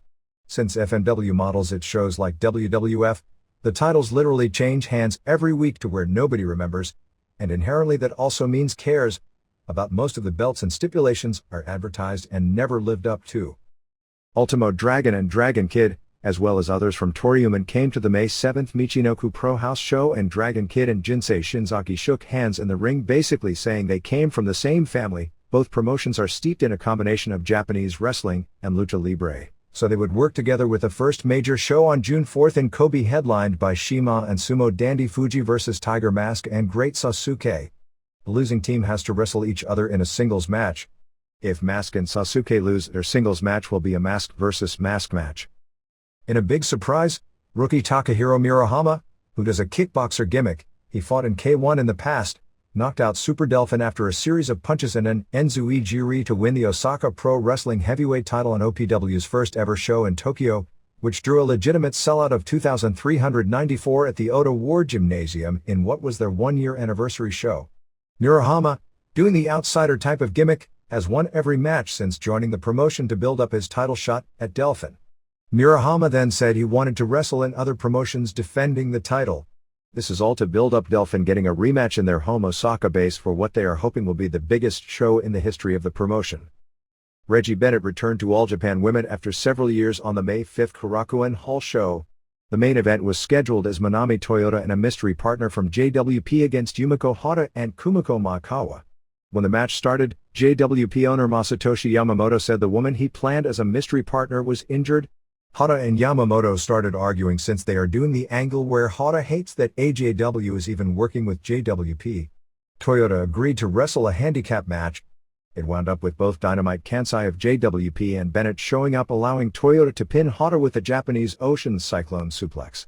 The next night at Kawasaki City Gym, the group drew a crowd reported at 2,850 for an interpromotional main event against LLPW, with LLPW's team of Takako Inoue and Eagle Sawai and Rumi Kazama beating Toyota and Miho Wakizawa and Tomoko Watanabe.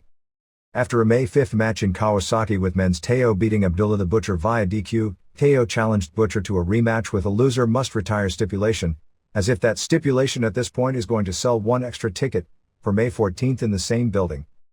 It appears Genichiro Tenryu is going to run a more regular schedule with the nearly defunct War promotion. On the May 4 Michinoku Pro Show in Iwanuma, Naoyuki Taira, who is a local that has fought in K1, was brought in as an outsider for his pro wrestling debut, losing to Jinsei Shinzaki in the main event. Here and there. Jim Thompson, the Detroit News sports writer who wrote a pro wrestling column under the name ML Curley, was sentenced to 1 year in prison and 4 years probation on charges of second and fourth degree criminal sexual conduct after pleading no contest to fondling two teenage boys ages 12 and 15.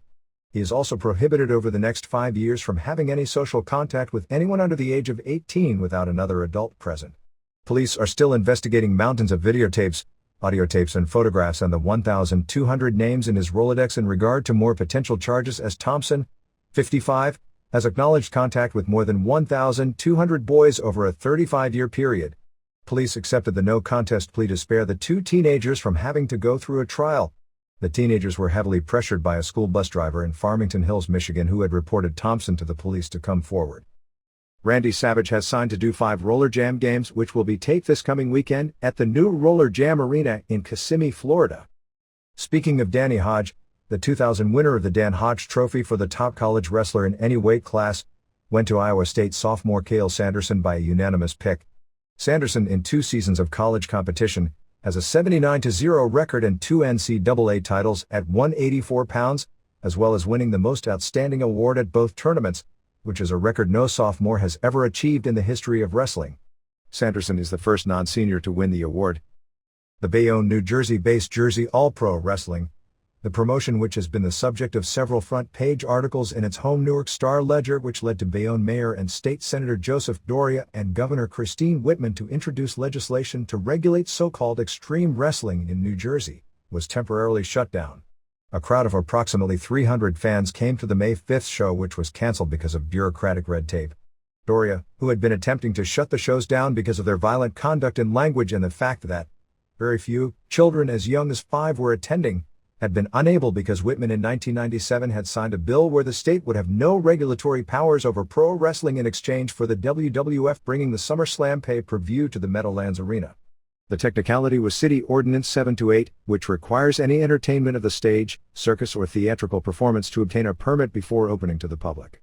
Jeff Shapiro, the co-owner of the promotion, did obtain a show and exhibition license last year which lists a July 12, 2000 expiration date. Doria said the date listed for expiration was a clerical error because in Bayonne, always licenses that have to be obtained annually expire on December 31st.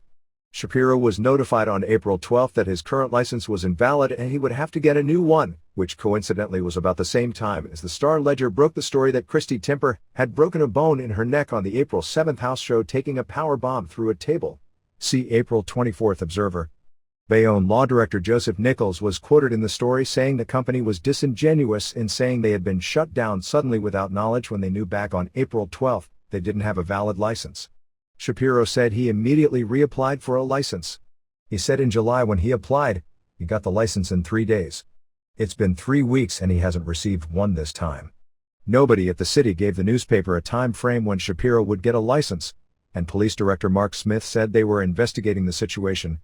Shapiro said, "I have a valid license that suddenly isn't valid, and no one has been able to show me why. I guess no license the city issues are worth the paper they're printed on." After Savio Vega was said to have retired due to ring injuries, suddenly this past weekend on the IWA TV tapings in Puerto Rico during a match with the Star Corporation, Chiqui Star and Victor the Bodyguard, against Los Intocables, Miguel Perez and Huracan Castillo Jr., TNT, the name Vega used early in his career in Puerto Rico where he was the second hottest wrestler in the old WWC behind Carlos Colon, did a run-in to a gigantic reaction. Headhunter number 2 has also returned.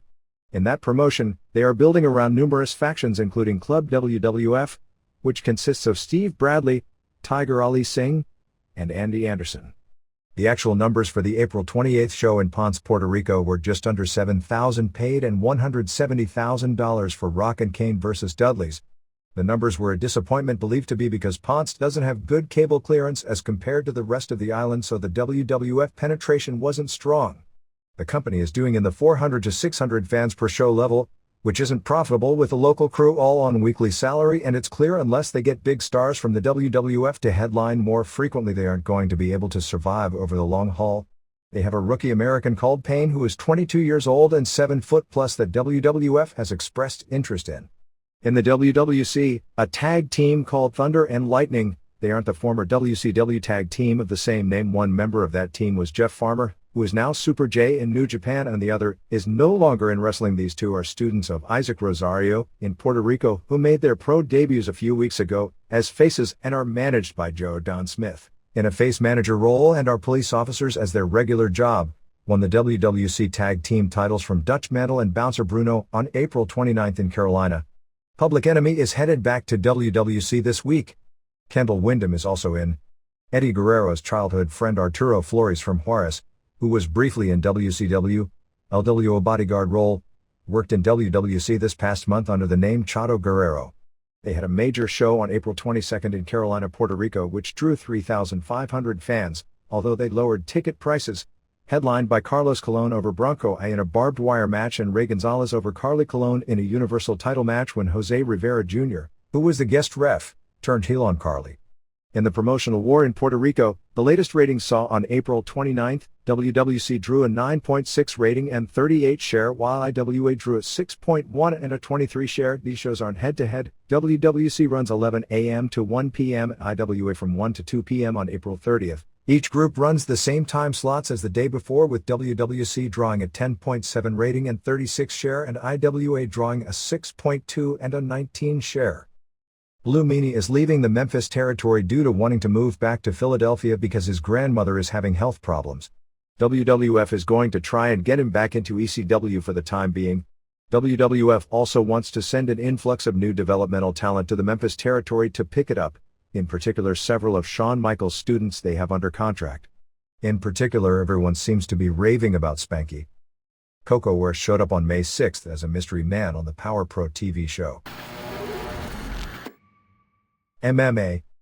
The May 1st Dream Stage Entertainment Tokyo Dome show, which aired from 1 to 2:30 p.m. on May 6 as an edited version on Fuji TV, drew a 10.1 rating in the Kanto, which includes Tokyo area, which means it was the highest rated show in all of Japan during that period. It also drew an 8.4 rating for a primetime replay and an 8.1 rating on a local TV station, Tokai TV, in Nagoya. The pay-per-view will be airing in Canada on VC Canada on May 20th, not May 13th as listed here previously, and will be edited down to 3.5 hours. I'm presuming the American version, which still airs on the Dish Network on and on Cablevision on May 13th, will also be the same 3.5 hour tape.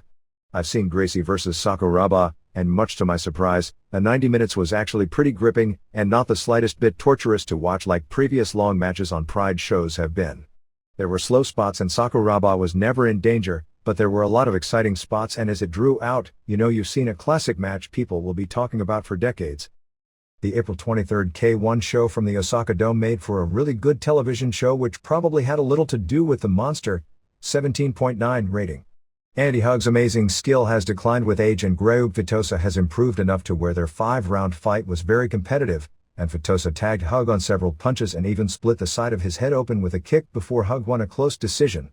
Hug physically didn't look anywhere near as impressive as he has in the past, but he's easily the most popular of the fighters in the promotion, so it may be time to start protecting him. Jerome LeBanner knocked the hell out of Francisco Filio with the first punch and knocked him out cold. At about 6'4", 6'5", and 257 pounds, he has that low body fat look that appears he's a monster early and will then gas out quickly, if you get my drift. He looks like a monster compared to the rest of the K1 fighters. Peter Aerts basically wore out Ray Cepho with leg kicks until he couldn't stand. The production values for the Fuji Network broadcast were state-of-the-art, which I still feel the presentation to the general public of K1 is more of a reason for its success than the quality of the fights themselves. With Hug, Sam Greco, Ernesto Hoost, Filio, LeBanner and Aerts all on the same card, that didn't hurt, as it had every major K1 mainstream star on the bill except Mike Bernardo. The next K1 show will be May 28th in Sapporo, which will be an all-Japanese fighter show including a match with Great Kusatsu Jr., the son of the 70s pro wrestling star, against Hiroki Kurosawa, who fought on one of the early Pride shows. Some notes from the autobiography of Kazushi Sakuraba. He said that in his first UFC tournament, which he won when he tapped out Marcus Conan Silveira with an armbar even though he gave away 50 pounds, he felt going into the match with Silveira, because Yoji Andro had lost a decision to Tank Abbott where he got virtually no offense in, that if he also lost, at Kingdom, the pro wrestling company they both worked for, would be finished. Even with him winning, the company ended up out of business not that long afterwards. He praised Tsuyoshi Kosaka, but not Kenichi Yamamoto.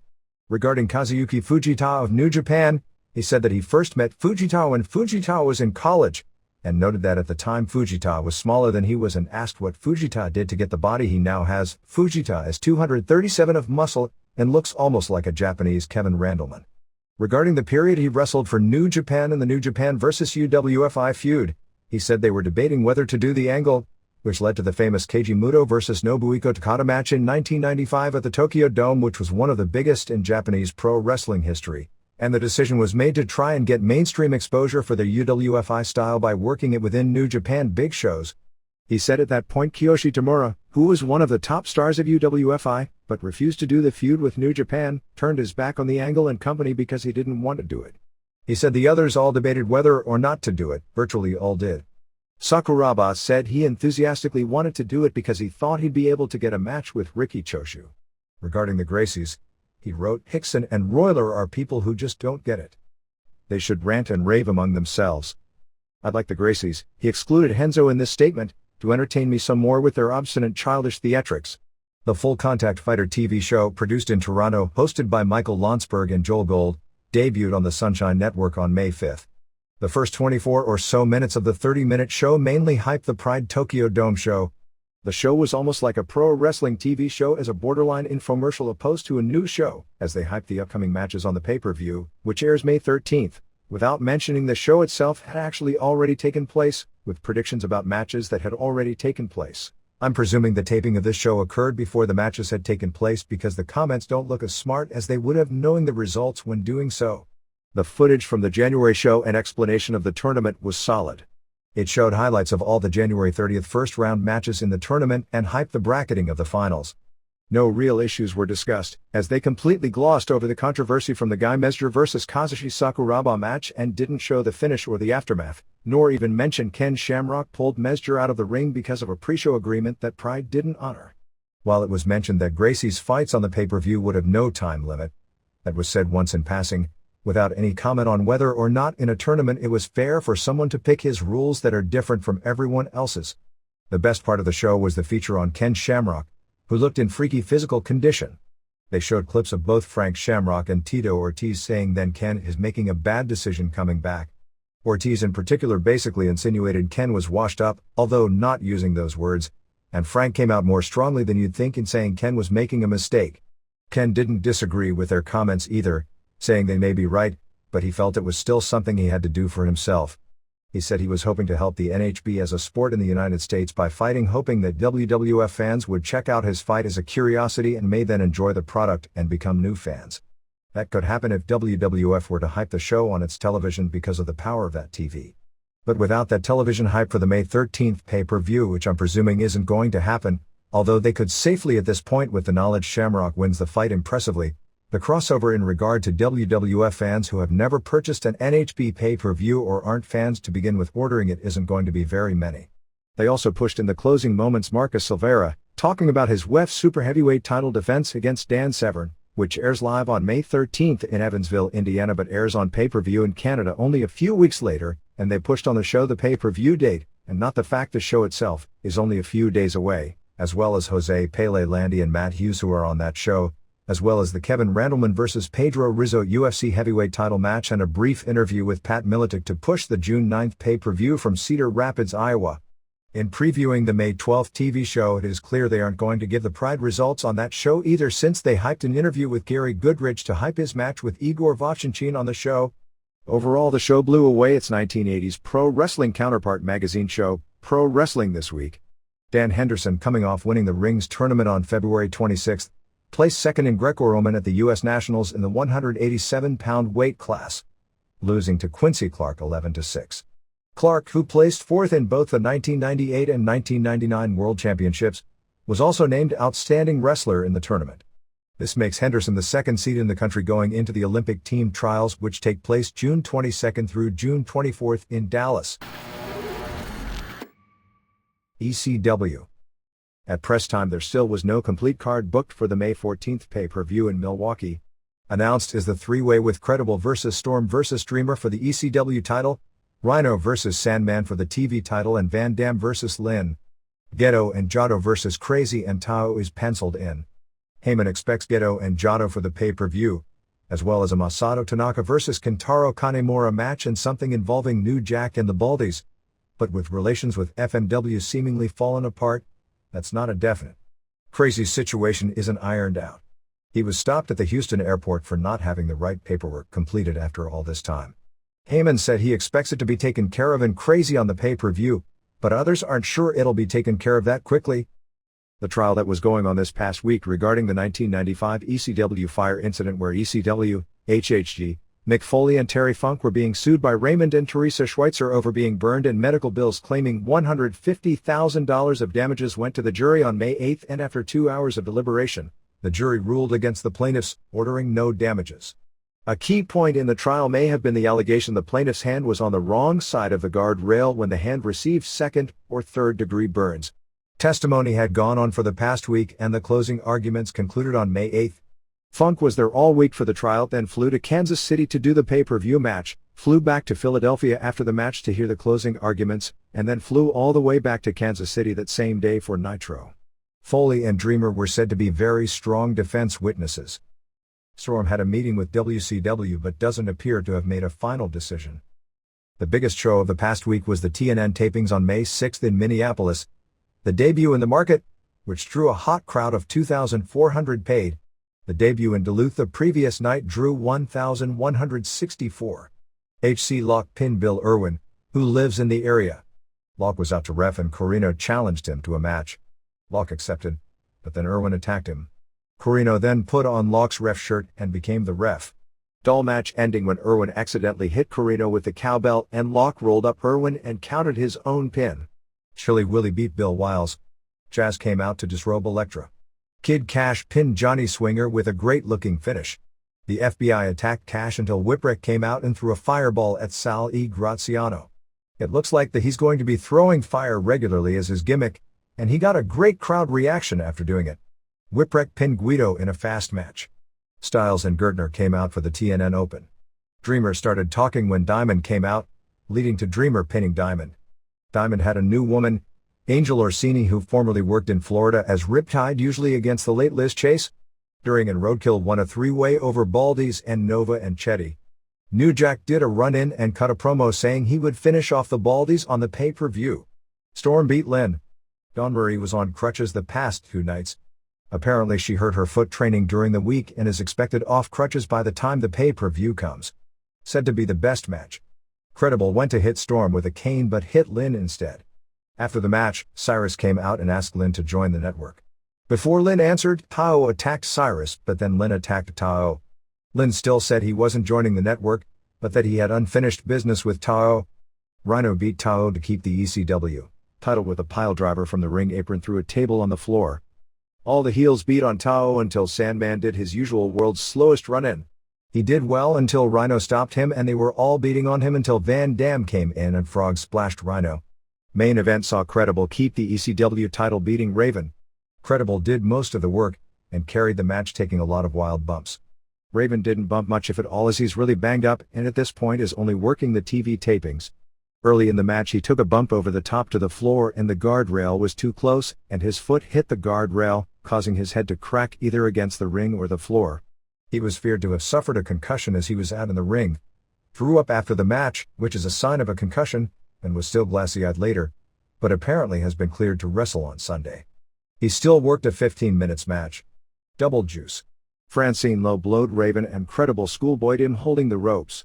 Since winning the title, Credible has had a good match every night, but appears to be taking lots of physical abuse to do so, and some are questioning if he can keep up this pace.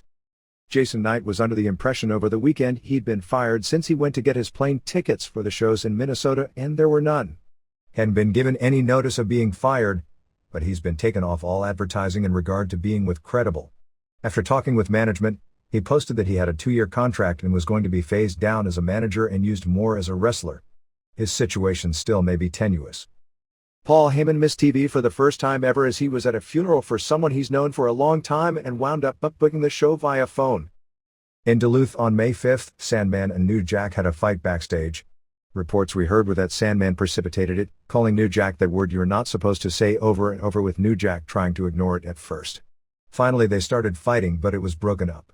There seemed to be little residual heat from it still the next night. It was said to be momentarily a real bad scene that people felt had been building. Van Dam was on Fox's X-Files over the weekend as a wrestler who got into a fight with former boxer Randy Tex Cobb. He had no dialogue. The May 5th TNN show was the Poughkeepsie show. It opened with Francine and Justin Credible doing an interview. She said a lot more than he did, as he got the beginning of a catchphrase about before Storm and Dawn Marie came out. They went nose to nose and started brawling, which turned into a pull-apart about a minute later, then a catfight spot before Raven attacked Credible. Storm superkicked and DDT'd Raven, and at that point Jazz attacked Dawn Marie and Kid Cash attacked Storm. This led to Storm versus Cash, while at the same time Credible and Dreamer were brawling. They had a good TV match with Storm winning with a piledriver in more than 5 minutes. Cash did a great dive out of the ring. Jazz chased Dawn Marie around. Louie dangerously brought Elektra in a thong bikini out for the Sinister Minister. She looks like she's got alien body parts. Most of the byplay was bleeped. She then took off her top, which was digitized, and the Minister and Whipwreck started laughing hysterically. Here's some good advice.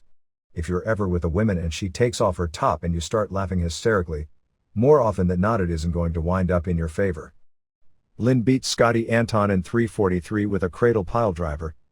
Lynn worked hard, but Anton showed nothing. Rhino speared Anton through a table before the finish. The network came out, but Lynn blew them off and eventually did a dive on Carino while Rhino kept beating on Anton. This led to Van Dam and Tao coming out for the save. Van Dam did a dive on Anton and Lynn, and they made a point to mention Van Dam diving on Anton, so keep that in mind. Carino, Rhino and Victory then all surrounded Tao. Before they could kill him, Sandman's music played. Keep in mind, with Cyrus also in the ring, they had a 4-on-1 situation while Sandman took more than 5:30 before he actually crossed the guardrail. In that entire time, nobody touched Tao. It was so preposterous. Match saw Laurie Fullington show up with a cane. Fullington hit Rhino several times with a cane, but he no-showed it. Rhino went to spear Sandman through a table, but he moved, so Rhino speared himself through, leaving a 2-on-1 on Carino. The idea is to get Carino over as actually being tough right now rather than have him play the old ECW Stevie Richards role for years, so by the time they try to put him in a serious money position and be tough, nobody buys it, like happened when they tried to push Richards as a serious contender. So he bled and hung in there until Tao did the double foot stomp on him through the table in 7:22. The April 28th TNN show was from CyberSlam in Philadelphia. They aired the Cyrus interview where Tao refused to give the TV belt to Rhino, to set up the match where Rhino pinned Tao to take the belt after 2 piledrivers after Carino and Victory interfered. About 4:30 aired on television, and it was a good TV bout. After the match, Cyrus challenged anyone to come out and stand up to the network, and Van Dam and Anton came out. Anton got decked and Van Dam cleaned house, including doing a flip dive off the post way into the aisle. His ankle better be 100% trying things like that. Cyrus had announced Sandman vs. Rhino and Lynn vs. Van Dam for the pay-per-view. Lynn came out, told Cyrus to screw off, but not in nearly as nice terms, shoved him down and did his heel interview. The Sinister Minister, Jim Mitchell, and Mikey Whipwreck did their segment where they end up laughing hysterically. He was talking in supposed tongues, including saying things like dildo and vagina and Fizuk Rizuso. That got through, but they digitized hand gestures all throughout the show. After coming back from a commercial break, Heyman actually said they had so many commercials because TNN needs the money because they have to raise $100 million to pay off Vince McMahon. They showed clips of Corino beating Rhodes. You could see there was no heat for the match. They never showed any of the Taz Dreamer title switch, which is amazing into itself. They showed Taz getting a huge reaction coming out. They joined it after Dreamer had won and Taz had done most of his interview, just showing him hugging Dreamer and doing his catchphrase. Everyone congratulated Dreamer, including Raven, when Credible came out, threw down the tag title in a mimicking of when Shane Douglas threw down the NWA title, almost with the same wording. The match was okay, lasting 6:42. Dreamer juiced from the eye right away. Dreamer gave him a Death Valley driver through a table which legit banged up Credible's back. Dreamer kicked out of the spinning tombstone and Credible kicked out of the DDT. Dreamer had him set for a second DVD in the ring when Francine gave him the low blow to set up the spinning tombstone for the pin. Match was average.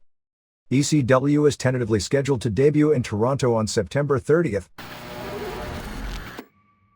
WCW Nitro on May 8th at the TWA Dome in St. Louis drew 6,545 fans, which was 3,388, paying $132,995. Considering the size and cost of running a show at the TWA Dome, this was the biggest money-losing event for WCW so far this year. This is the same building that just 17 months ago, WCW, in a blizzard with zero walk-up, drew 29,000 paid. The show opened with them showing Kanyon in a hospital room with Paige visiting. Awesome Bischoff, Kimberly and Jarrett showed up in the hospital and attacked Paige, including pouring the contents of Kanyon's bedpan on him. They cut to live where the New Blood with Arquette came out. Bischoff, clearly feeling the heat of the criticism of Arquette and the ratings, attempted to portray it as if they had this angle planned long in advance by showing back footage. Unfortunately, because they didn't, none of this made sense. If the idea was to get the belt back from Paige by using Arquette, why would Paige win the belt due to Arquette in the first place? If Abbott laid down in a fake fight to Arquette to fool Paige, why did he lay down for Paige's finisher unless Paige was also in cahoots with the entire plan? I guess they realized how badly they hurt the angle for Goldberg's return, so it was important to rebuild Abbott. Paige showed up back from the hospital and cleaned house on everyone, and laid Arquette out with a diamond cutter to a very weak pop, although it was a hard crowd until late in the show. The heels then came back to all beat on DDP until Sting made the save. In this week's retirement stipulation, in their attempt making sure no gimmick will ever draw money or a rating again because people won't take it seriously, Funk won a match over Smiley and Ralphus to keep the hardcore title in 3:17 when he pinned both after a million shots with a cookie sheet. So both have to retire. As entertaining as it was the previous night, it was one of those jokes that were great that aren't nearly as funny the second time. By the way, both Smiley and Ralphus were on their sides while being pinned, so I guess the ref screwed them. Liz was back with Luger, even though Bagwell carried her off at the end of the show last night. Flair came out and called out David. Flair put on a good performance, but it's pretty hard to watch this knowing they did the exact same angle last year and are pretending it never happened. Daphne came out with David as well as Russo, who, to rub it into Flair, is pretending to be David's surrogate father since Rick was a lousy father. Rick came out with a copy of the old NWA title belt he used to wear in the early 80s when crowds of this size would have caused Sam Mushnick to think he'd lost his touch rather than think he was a genius. They even mentioned Mushnick's name a few times in the interview, along with a bunch of wrestlers that used to sell out St. Louis like Bruiser and Jack Briscoe, and the Funks, with Flair putting them over and Russo mocking them. Even 17 months ago, when Flair mentioned those names, the crowd was reverent at the mere mention of the names. Now, that audience is long gone and the few that are left didn't seem to care. Flair was sweating bullets, he was working so hard. Then, in the single dumbest thing on the show, Flair pulled out the cell phone and told David that he'd get him a job with Vince McMahon and he could be on Raw next Monday. And the entire crowd cheered. Why not go on your own show and by the crowd reaction and your own positioning, tell everyone you're a Bush League promotion? Rick and David hugged, so naturally Rick turned his back on David and got jumped, and David grabbed Rick's old title belts and left. Rick then got in the limo and left, and told Luger he was quitting wrestling. Aside from the predictability and the references to McMahon and Raw, this was really good TV. Well, that makes 3 in the first hour. Palumbo came out to do an interview. The poor guy was so far from ready that he was dying out there until Luger saved the day, and you know things are bad when Luger is the one saving a segment. Palumbo hit Luger with an old muscle twister from the 60s comic books. Russo yelled at Liz, telling her he was trying to make her a star, but she was resisting. Stasiak beat Captain Rection in 107 with a fisherman's suplex when Hennig caused Rection to lose. I wonder if that means Hennig lost the match on purpose on the pay-per-view too? Nash came out to powerbomb Stasiak after the match. Kidman, Conan, and Mysterio Jr. all did a run-in. Nash was killing them 1-on-3 once again until he finally sold for Mysterio Jr. They got 5 seconds of heat before Hogan made the save to set up a match later in the show. Awesome beat DDP in a stretcher match in 6:30. They had real problems working together and the match was filled with missed spots. Awesome clocked DDP with 2 chair shots and Page juiced. After a power bomb through the table, Bischoff grabbed Page's hand and made him sign his divorce papers that he'd ripped up earlier in the show. Scott Hudson, who works in the criminal justice branch of the Georgia government in real life, informed everyone that he didn't think that would hold up in court since there would be videotape proof of the nature of him signing the papers.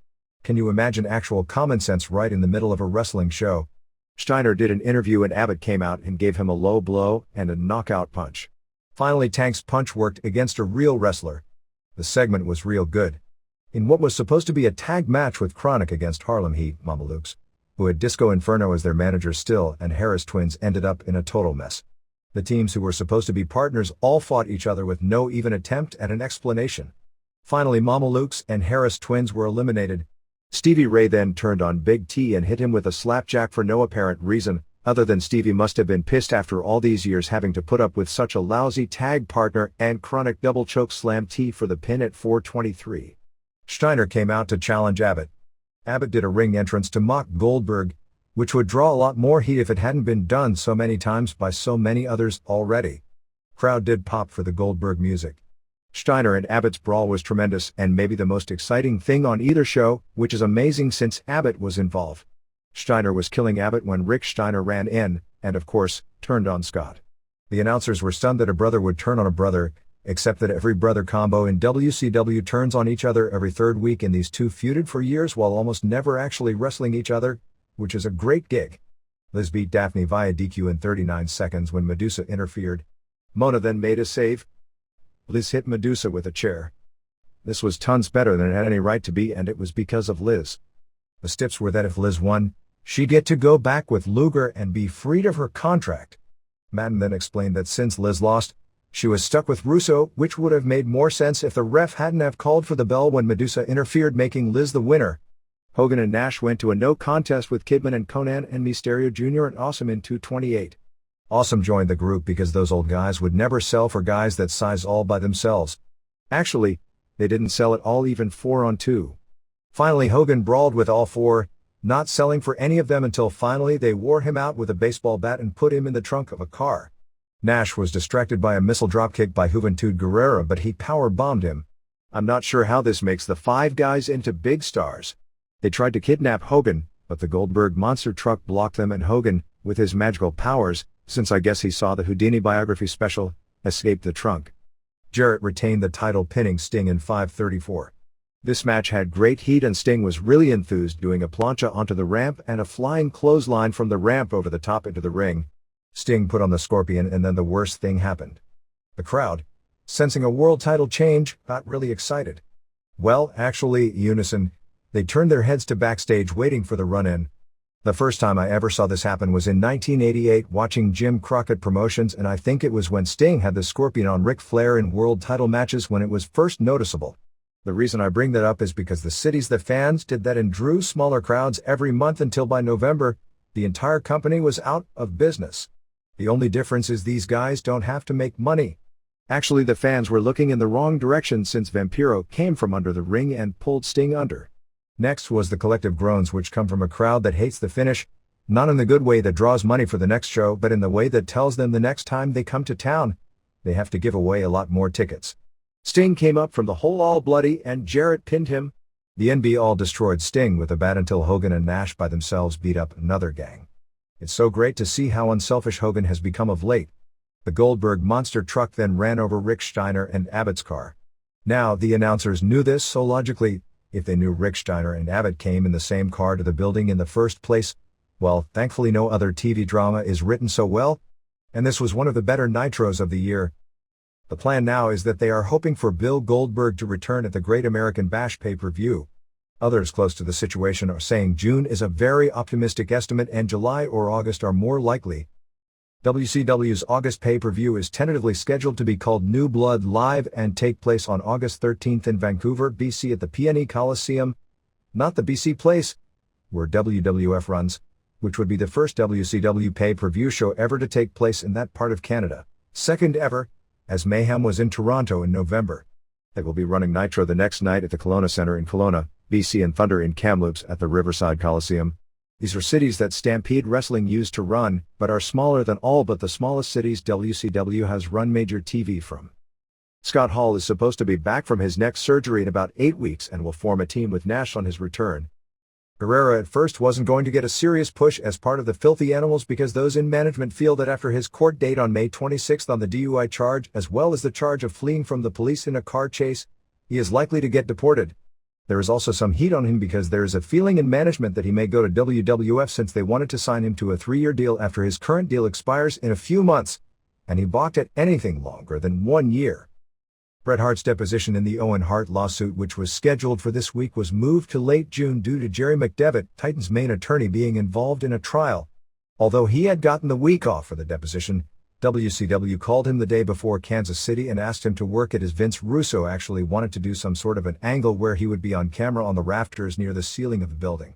Now whatever they did with Canyon may be a debatable point, but putting Hart in the rafters in Kansas City isn't. There are only 5 house shows scheduled for the month, a run from May 17th through May 21st in Alexandria, Louisiana, Jackson, Mississippi, Tupelo, Mississippi, Little Rock, and Kalamazoo, Michigan. In June, there are only 4 house shows, a run from June 21st to June 24th in Butte, Montana, Missoula, Montana, Spokane, WA, and Yakima, Washington. July has 6 house shows, a July 20th to July 23rd run, Toledo, Dayton, Louisville, and Evansville, and a July 29th, July 30th swing, Moline, Illinois, and Indianapolis. June and July major show schedule is June 5th Nitro in Atlanta at Phillips Arena, June 6th Thunder in Knoxville, June 11th Great American Bash pay-per-view in Baltimore, June 12th Nitro in Richmond, June 13th Thunder in Norfolk, June 19th Nitro in Billings, Montana, June 20th Thunder in Bozeman, Montana, June 26th Nitro in Des Moines, June 27th Thunder in Lincoln, Nebraska, July 3rd Nitro in Charleston, West Virginia, July 5th Thunder in Columbus, Georgia, July 9th Bash at the Beach pay-per-view in Daytona Beach, July 10th Nitro in Jacksonville, July 11th Thunder in Charleston, South Carolina, July 18th Nitro in Auburn Hills, Michigan, July 19th Thunder in Fort Wayne, Indiana, July 24th Nitro in Cleveland, July 25th Thunder in Wheeling, West Virginia, and July 31st Nitro in Cincinnati. Hogan's knee is said to be a lot worse than he's publicly letting on. Of course, Hogan is the smartest man in wrestling and may be telling the wrestlers that because he's constantly telling them he's only got a short time left, but of course nobody ever leaves voluntarily because the sad reality is when they are gone, the adulation ends relatively quickly, and the adulation is terribly addictive. As far as the morale goes, the younger wrestlers are enthused and feel the company is going in the right direction and are very happy with Russo and even Bischoff for the most part. There is a lot more skepticism in the older wrestlers, and the funny part is, the ones who complain the most are the ones who in their TV roles are being protected the most. On Tuesday in Memphis, Bischoff won over a lot of younger wrestlers at a team meeting in front of everyone including Hogan, and Savage said that everyone in the room has to have no problem doing jobs because everyone in the room at some point is going to be asked to do a job for someone else, and basically asked if anyone had a problem with that to speak up. Nobody did, and Bischoff then said he was happy nobody had a problem. It's real clear Sting versus Vampiro, while a good marriage on paper, is failing because Sting doesn't respect Vampiro and won't allow scenarios to really put him over, as even when left for dead in the cemetery, he came back and destroyed him by the end of the show. More important, their matches in the ring don't click because Sting won't take most of Vampiro's moves. This is not to make Sting the only villain here. It was clearly a big mistake to turn Vampiro heel because he was the one wrestler just starting to get over under the previous regime as a face, and the turn, being so soon, deadened the character even with how hard they are pushing the angle. When Vampiro and WCW had their contract problem last week and an inquiry was made to the WWF wrestler S that had worked with him in WCW and Mexico were asked and gave very negative recommendations, and WWF had no interest in him. ECW did express interest, after not having any serious interest. There was talk, but Paul Heyman never called back at crunch time, which tells you the interest was never serious at that time, and him the last time he was available. Probably because Heyman felt for perception it would be very important for his company to appear to steal a WCW star. In Russo's script, both Sting and Vampiro were supposed to come back covered with dirt after the graveyard match, which was actually taped the previous night, but for whatever reason, that didn't happen. Vampiro hasn't signed his new deal, but with everything proposed, it could work out to close to $600,000 per. The reason Sting didn't come from the ceiling in Memphis was because there was a problem hooking everything up to the ceiling at the Mid-South Coliseum. From several accounts, Bischoff does only very minor editing of the show, usually on things that are insignificant, and it's Russo's show. As appeared somewhat evident on television, Tori Wilson's cosmetic surgery that kept her off TV last week was yet another boob job. For whatever this is worth, Psychosis is still officially with the company. Dustin Runnels should be returning with a Goldust-like character called something like Platinum. Savage's appearance on May 2nd was at that point just a one-time thing, although everyone expects him back as a regular soon enough. There was an article in the Birmingham News a few days after the Nitro there where Ralphus dressed up as Steel Dog, the mascot for the Birmingham Steel Dogs of the Arena Football League. The article ripped on Schiavone for not being able to differentiate between a football outfit and a hockey uniform, since Schiavone said he was the mascot of the hockey team here in Birmingham, the Birmingham Bulls. Thunder taping on May 2nd at the Mid-South Coliseum in Memphis drew 3,929 fans, which was 1,590, paying $34,955. On the Nitro in Birmingham, the guy who did the run-in wearing the Sting mask from the stands just before the bloodbath on Hogan after the Mike Awesome match was not a plant. It was actually a guy by the name of Jamie Cagle, who was doing it as a publicity stunt, and he was arrested after the show and taken to a juvenile detention unit and held for the night. These things breed copycats, so the next night in Memphis, a similar incident took place on Thunder. Regarding Thunder, they simply edited out virtually everything regarding the Page/Jarrett angle where Page took the bump off the lighting stand through a gimmick part of the stage. They showed the two briefly brawling very high and then cut away. They edited to where they came back and Page was simply lying in a hole. David Arquette, who had fallen in the hole, never appeared on television at all, and they acted as if he wasn't there. The original angle was for Page, not Jarrett, to take the bump, but to appear to be a miscue by Arquette, which later would be part of the story. In the Battle Royal, which was totally unwatchable television, the announcing was really off. Medusa and Asya ran in, and the announcers, apparently knowing ahead of time that Medusa, Asya and Mona were running in together, called it like they had all run in. Tony Schiavone then started calling the moves Medusa was doing, and even if you couldn't tell, Medusa has different hair, a totally different body, and is 15 or so years older than Mona. The kicks are distinctly Medusa's style. Then finally Mona ran in, leaving everyone with egg on their face. That match was completely ridiculous, with the NB guys having tire irons and such and pounding on the MC, and because it was a battle royal and the ring was so crowded, nobody could even sell anything. Abbott was even shoving around the women, and they couldn't even sell because there was no room in the ring for anyone to go down. Hogan was eliminated by going under the middle rope after Bret Hart hit him with a chair. It's one thing to blame it on Russo having no understanding of what takes place between the ropes, but they've got plenty of people in the back who, with all their years in the business, should, and who should be able to explain inherently how bad this is going to look for that many minutes of television. It's that attitude that almost nobody in the company cares because it's considered uncool to care in that company, and a recipe for getting heat that is probably more responsible for the problems than the lack of logic from those who do care. For the few thousand fans at the Mid-South Coliseum, they had Bischoff do a promo to try and get them to chant FUNB and hold up signs like that to get Hogan over, and I never heard an FUNB chant all night, but being that this is wrestling, if they push it hard enough, eventually it'll work. And a few minutes later, those same fans watching on the screen saw all the wrestlers in the parking lot waiting for Bischoff to arrive in the limo, and he did. I'm not even caring that the MIA guys were all fired on Monday night, then on Tuesday all wrestled. Where that Conan on Monday was said to not even work for the company, and on Tuesday he's also out there wrestling. Russo's excuses about the ratings have taken an even bigger turn of late. Regarding the Thunder rating dropping so badly for the Arquette title win, he claimed that since Thunder went off the air that night at 11:05 p.m., the final quarter hour's 2.25 rating was really mainly for the show that aired after Thunder, claiming the show that followed wrestling drew no ratings. For a guy who writes TV and is supposed to pay attention to ratings minute by minute, if that's the case, he would have known that his own show went off the air with the main event at 11:14 p.m. that night. It is believed that Len Carlson, Lenny Lane asked for his release to try and get into WWF. Brad Kane, Lodi Rave, was really mad about it, feeling that his partner left him high and dry.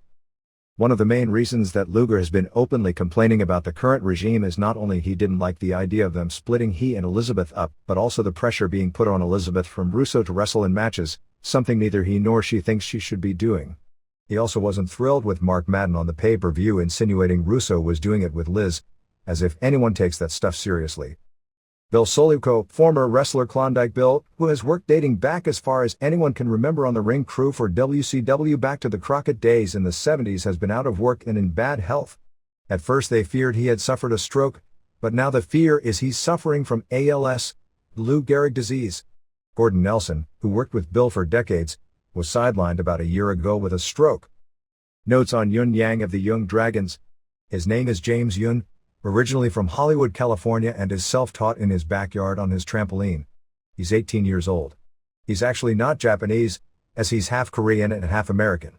He was living in Atlanta and doing bar shows on Friday nights, and Chris Canyon, who sort of doubles as an unofficial talent scout, saw him and got him a contract, and he trained for several months at the power plant. He was in his senior year of high school when he signed his WCW contract. Bruno Sammartino was hot at Mark Madden for his remark last week listing several ex-champions that are all deceased excluding Sammartino, saying they were all turning over in their grave over Arquette as champion, since it did sort of imply that Sammartino also was deceased.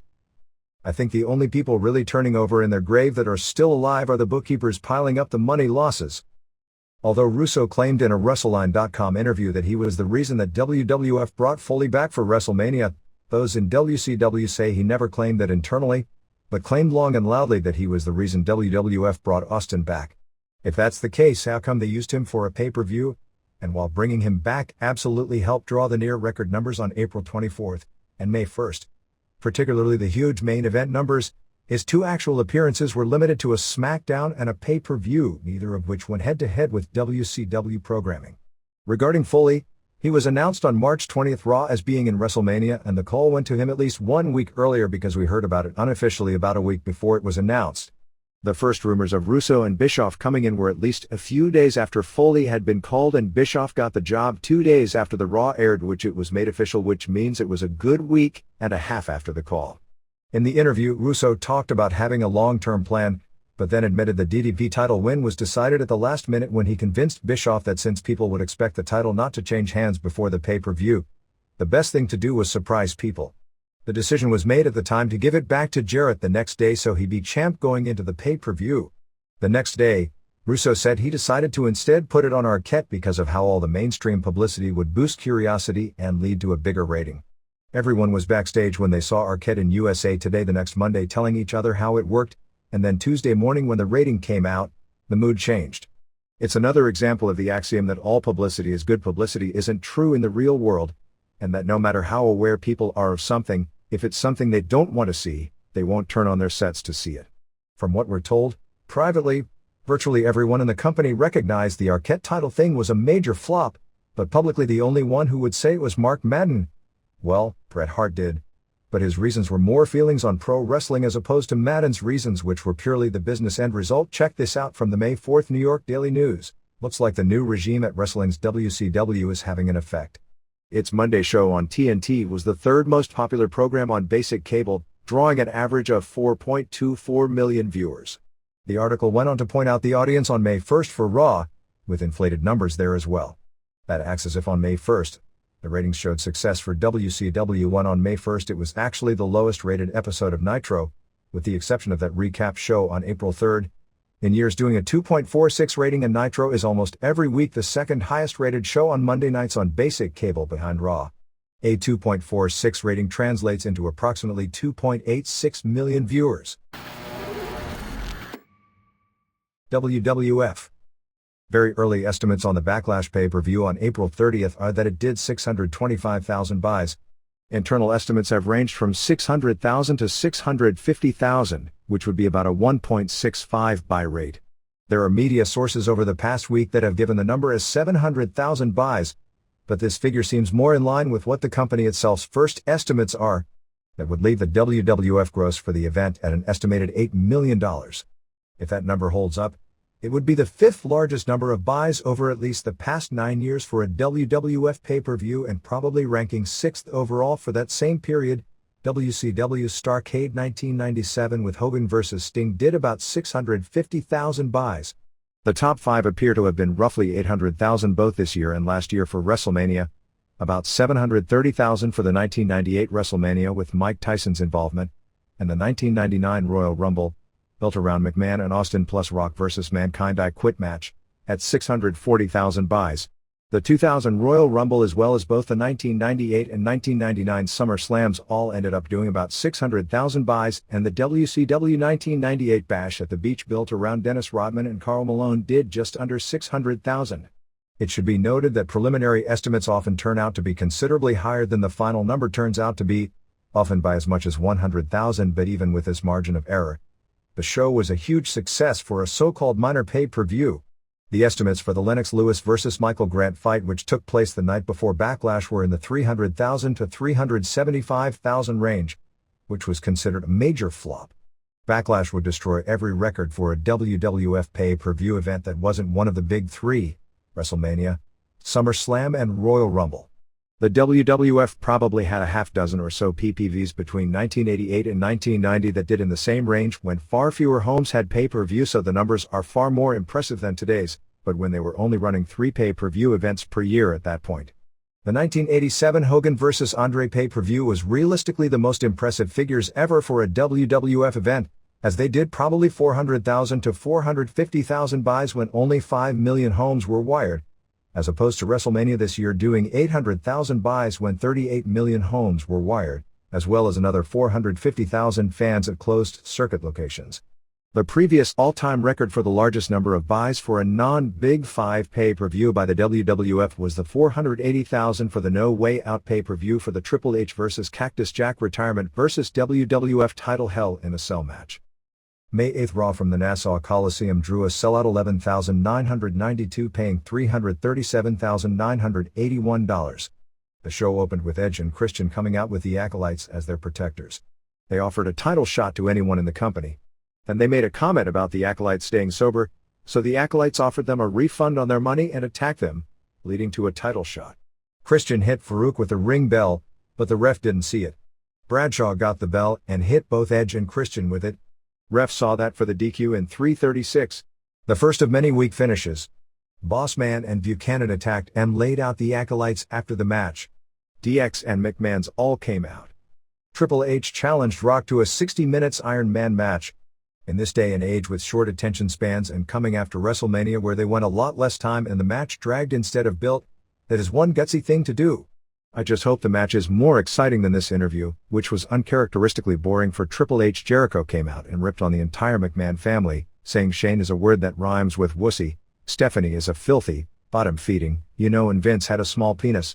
I never thought I'd hear that said on television. The heels were going to pound on Jericho for the remark about Vince, but all the faces came and backed him up. Vince then set up matches for later in the show. Jericho beat Angle with the Walls of Jericho to keep the IC title in 5:34. This was a hot match with good heat. Guerrero beat Godfather in 2:24 after a missile dropkick. What? You thought he was going to do that whirly-bird neckbreaker deal with a guy that big? Godfather invited Chyna to be a hoe because he was so impressed with how she looked in her bra and panties.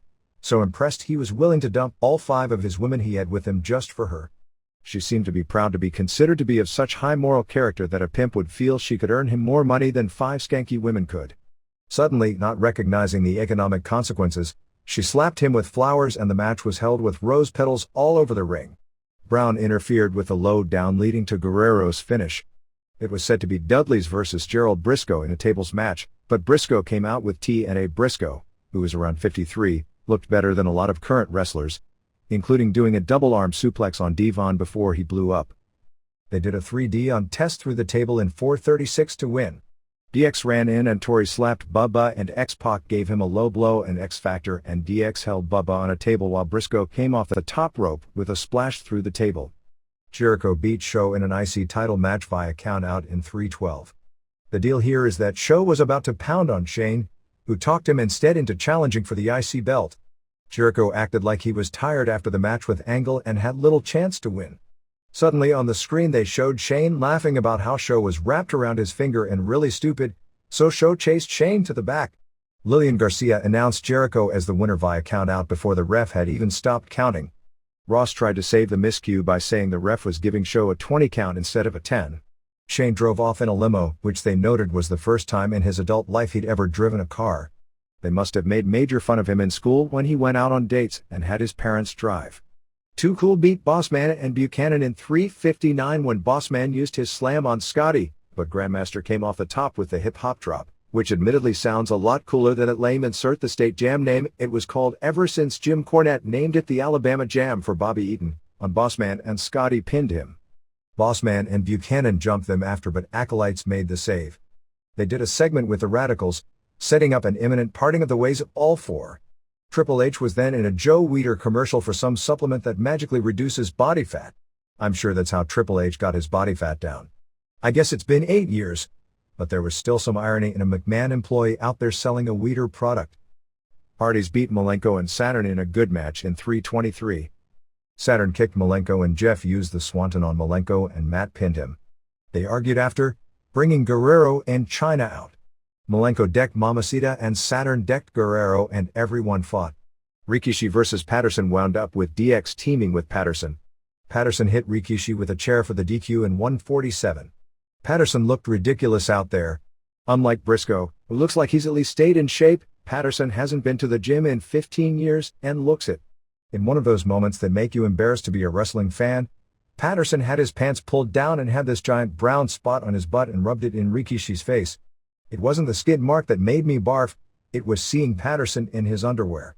From the absurd back to wrestling, they had Jericho defend the title for a third time, since Vince guaranteed early in the show that Jericho would lose the title, this time to Benoit, who still sported a nasty black eye. Triple H came out in his ref shirt to be the outside the ring ref.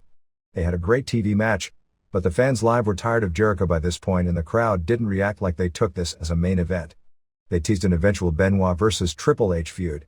Triple H attacked ref Mike Chioda and took over. Match got really good. Jericho got the walls, but Stephanie distracted Triple H, who was ref, and missed Benoit tapping like crazy. Jericho kicked Triple H, allowing Benoit to get him from behind in the crossface, and Triple H immediately called for the bell at 7:06 so Benoit regained the title. Just the way to end a TV show with the 1250th remake of Survivor Series 1997. All the heels attacked Jericho after and Triple H gave him a pedigree. Not much heat for all this. Stephanie gave Jericho some weak slots until show. Dudley's Too Cool and Rikishi made the save. After the show went off the air, the faces destroyed the heels and all the faces danced, with Scotty pulling down GMS's pants. Lots of women in the stands showed their breasts. Davey Boy Smith's title win over Crash Holly was never acknowledged on TV, but Smith did wear the belt in a dark match beating Midian, who was back after some health problems. On the Jack show, Snow and Blackman were back together as a team so their split up has been ignored. Media Week had a story on May 1st about the prospects of the USA Network if they lose the WWF contract in court next month. The basis of the article is that even if USA loses to WWF, it won't impact their advertising at all. Most agencies that buy on cable subtract the wrestling ratings from the network average to start with.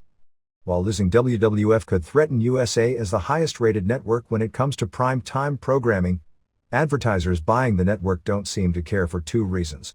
First is that WWF owned 80% of the ad inventory on their programs to begin with, so USA actually sold very little advertising itself on the shows. Second is that USA's advertisers don't target the young male demographic, which are the advertisers that WWF lures. It is believed that the sides will have a settlement meeting about 2 weeks before it goes to court, so if USA is just looking for a payoff, that may be where it ends. In order to get FCC approval of the CBS/Viacom merger, apparently they agreed to sell UPN within 12 months of the merger date, which was May 4th. CBS is still hoping